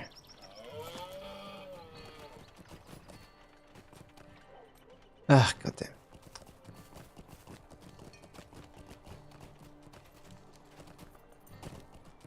You did it? Ah! It's that delay. I gotta do it like, I just gotta do it a tiny bit before I'm doing it. It's the problem with being on a high ping is when you're trying to do jumps like this. I'm like waiting until the very last second, and I should be doing it just before that.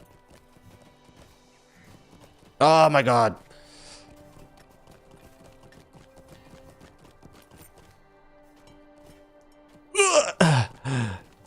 I jumped at this corner a bit. Yeah, yep. That's what I was trying to do as well, but it dips down and then you gotta like jumps. Yeah, okay. Ooh, that was like, that wasn't too... Okay, yeah. That wasn't like, that was pretty early. I just jumped that and it was right on the edge. There's just a sweet spot there. There's a little sweet spot right here. Ah! There's a little sweet spot right. No.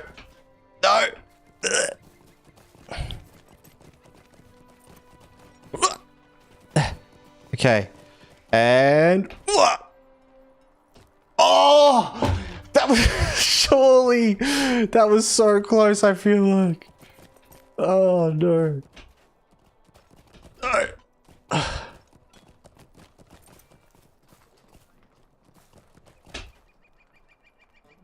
Hey! Woohoo!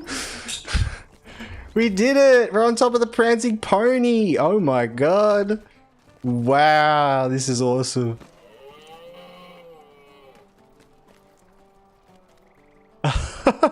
Oh! I can go into the... Oh.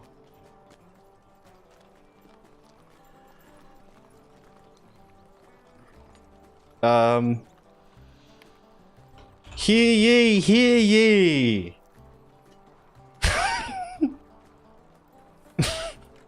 I don't know what to say.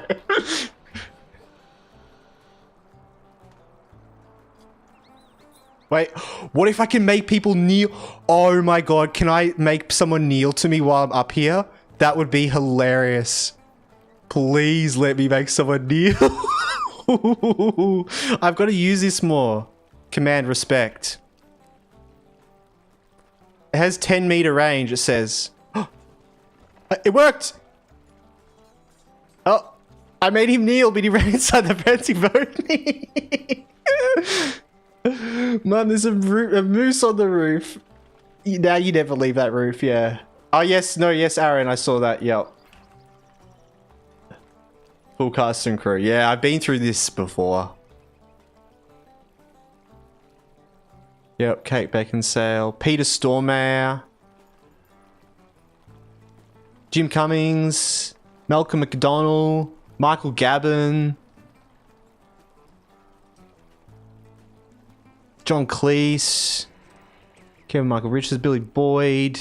Oh, High Isle DLC is from Billy, right. High Isles. Nolan North, of course. I mean, it's funny though. Voice actors in ESO that I'm reading through at the moment. And lots more. How do you have the Witch King of Angmar as a pet? It's a really long storyline.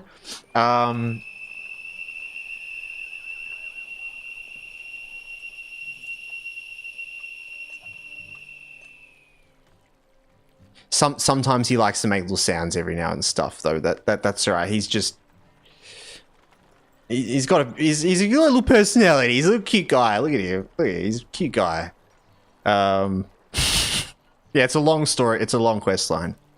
Yeah, hear ye. I would like to announce that I have nothing to announce.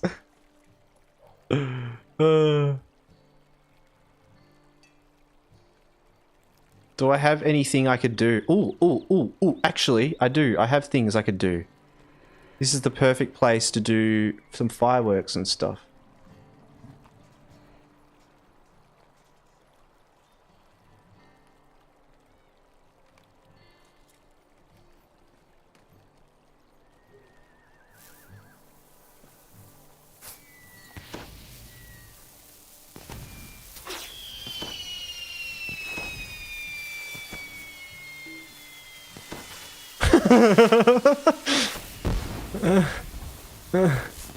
Yeah!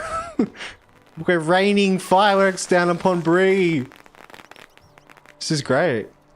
I'd love to see that coming through Bree. Just, I do have the dragon firework, yeah.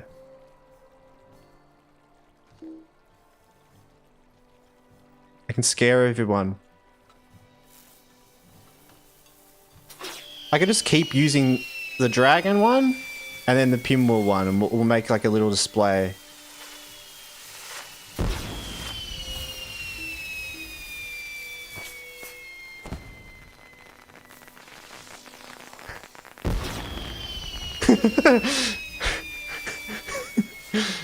Oh, it's so pretty.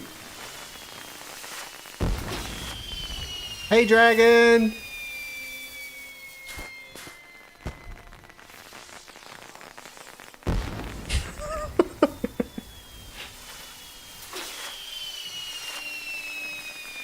Oh, it's coming back. All right. Nice. I'm too busy doing stickers. I nearly missed your stream elements. What's up, dude? Bev's YouTube. Nice. I'll go check it out. Yeah, go check out that YouTube. Well, guys, I am actually going to jump off for the night. Bit of a shorter stream tonight, I know. But this is a good place to leave it, though. Oh. Death sneezed and now he's floating.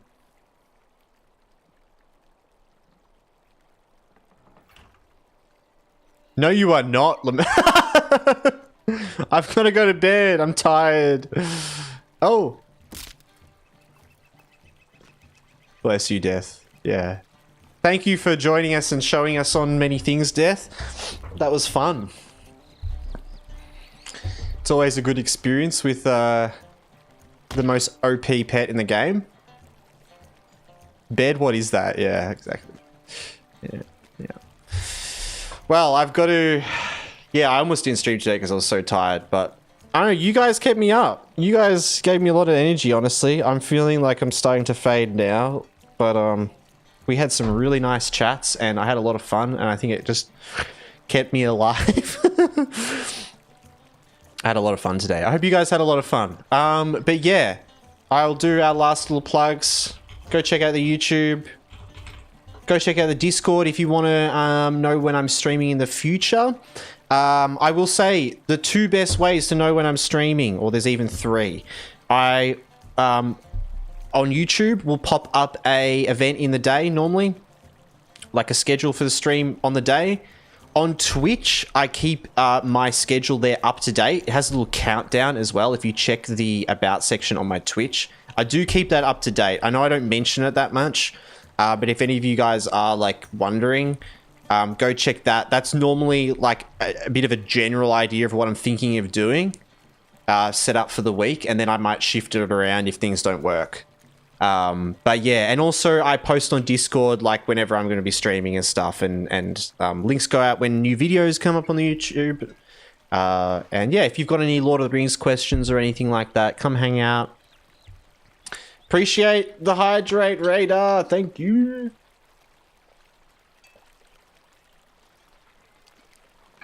Dragon, that's nonsense. There hasn't been one here for 100 years.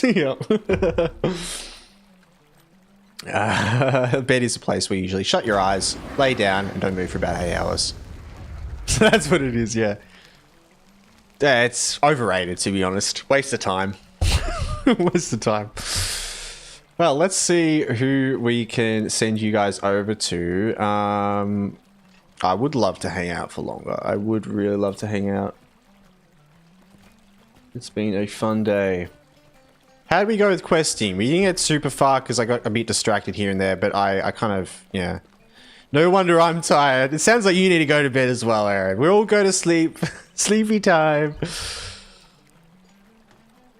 Alright. See who's online. See who is around.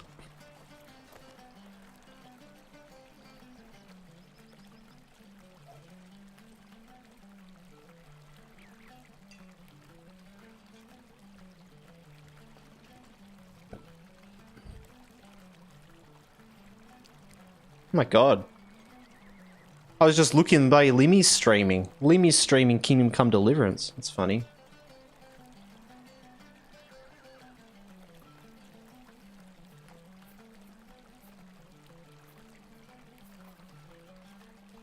It's 3:40 AM for you? Oh man, late. Late.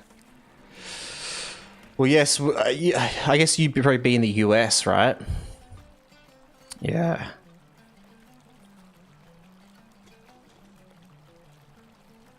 Bro lives on the table. 341.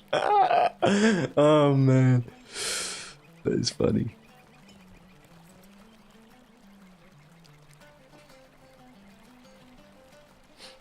Let's just see.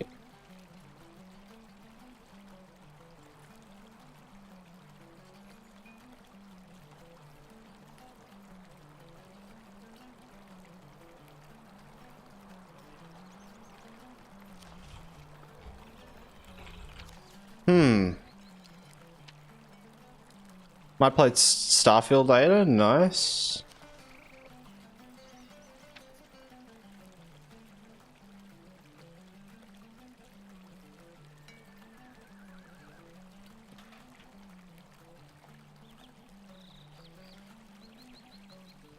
Alright, I was just having a look to see who's online. There's not many people online. I might just send you guys over to Limmy, who's playing Kingdom Comes Deliverance 2.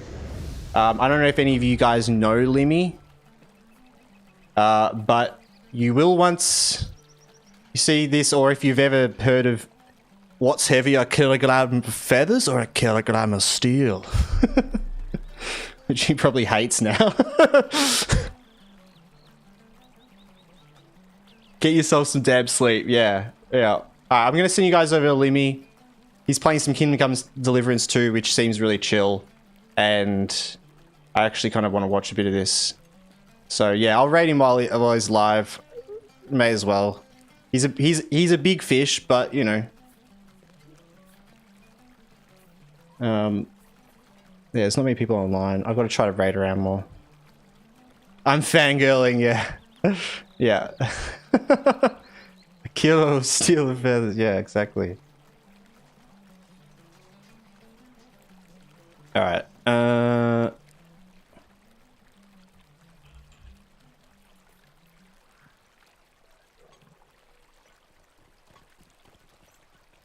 Alright guys, I'm going to send you over there. I know a bit of a different content, that's for sure. Oh wait, maybe I'm unable to. I might actually not even be able to.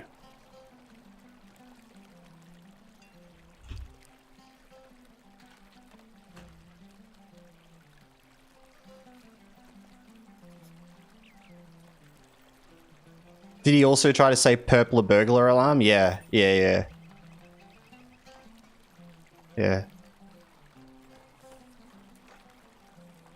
I might not be able to. I'm not sure how it all works, and he might actually have rating off.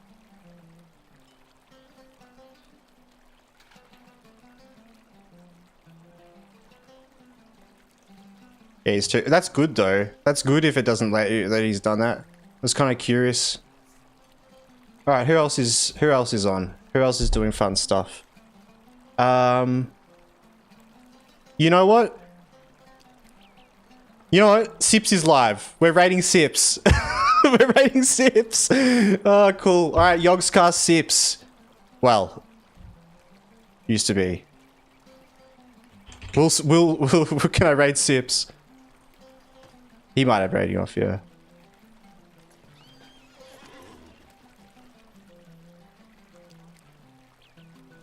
You have no one to raid. That means you're staying, right? I am gonna have to go, guys. I am really sorry. I'm gonna see if this is gonna work.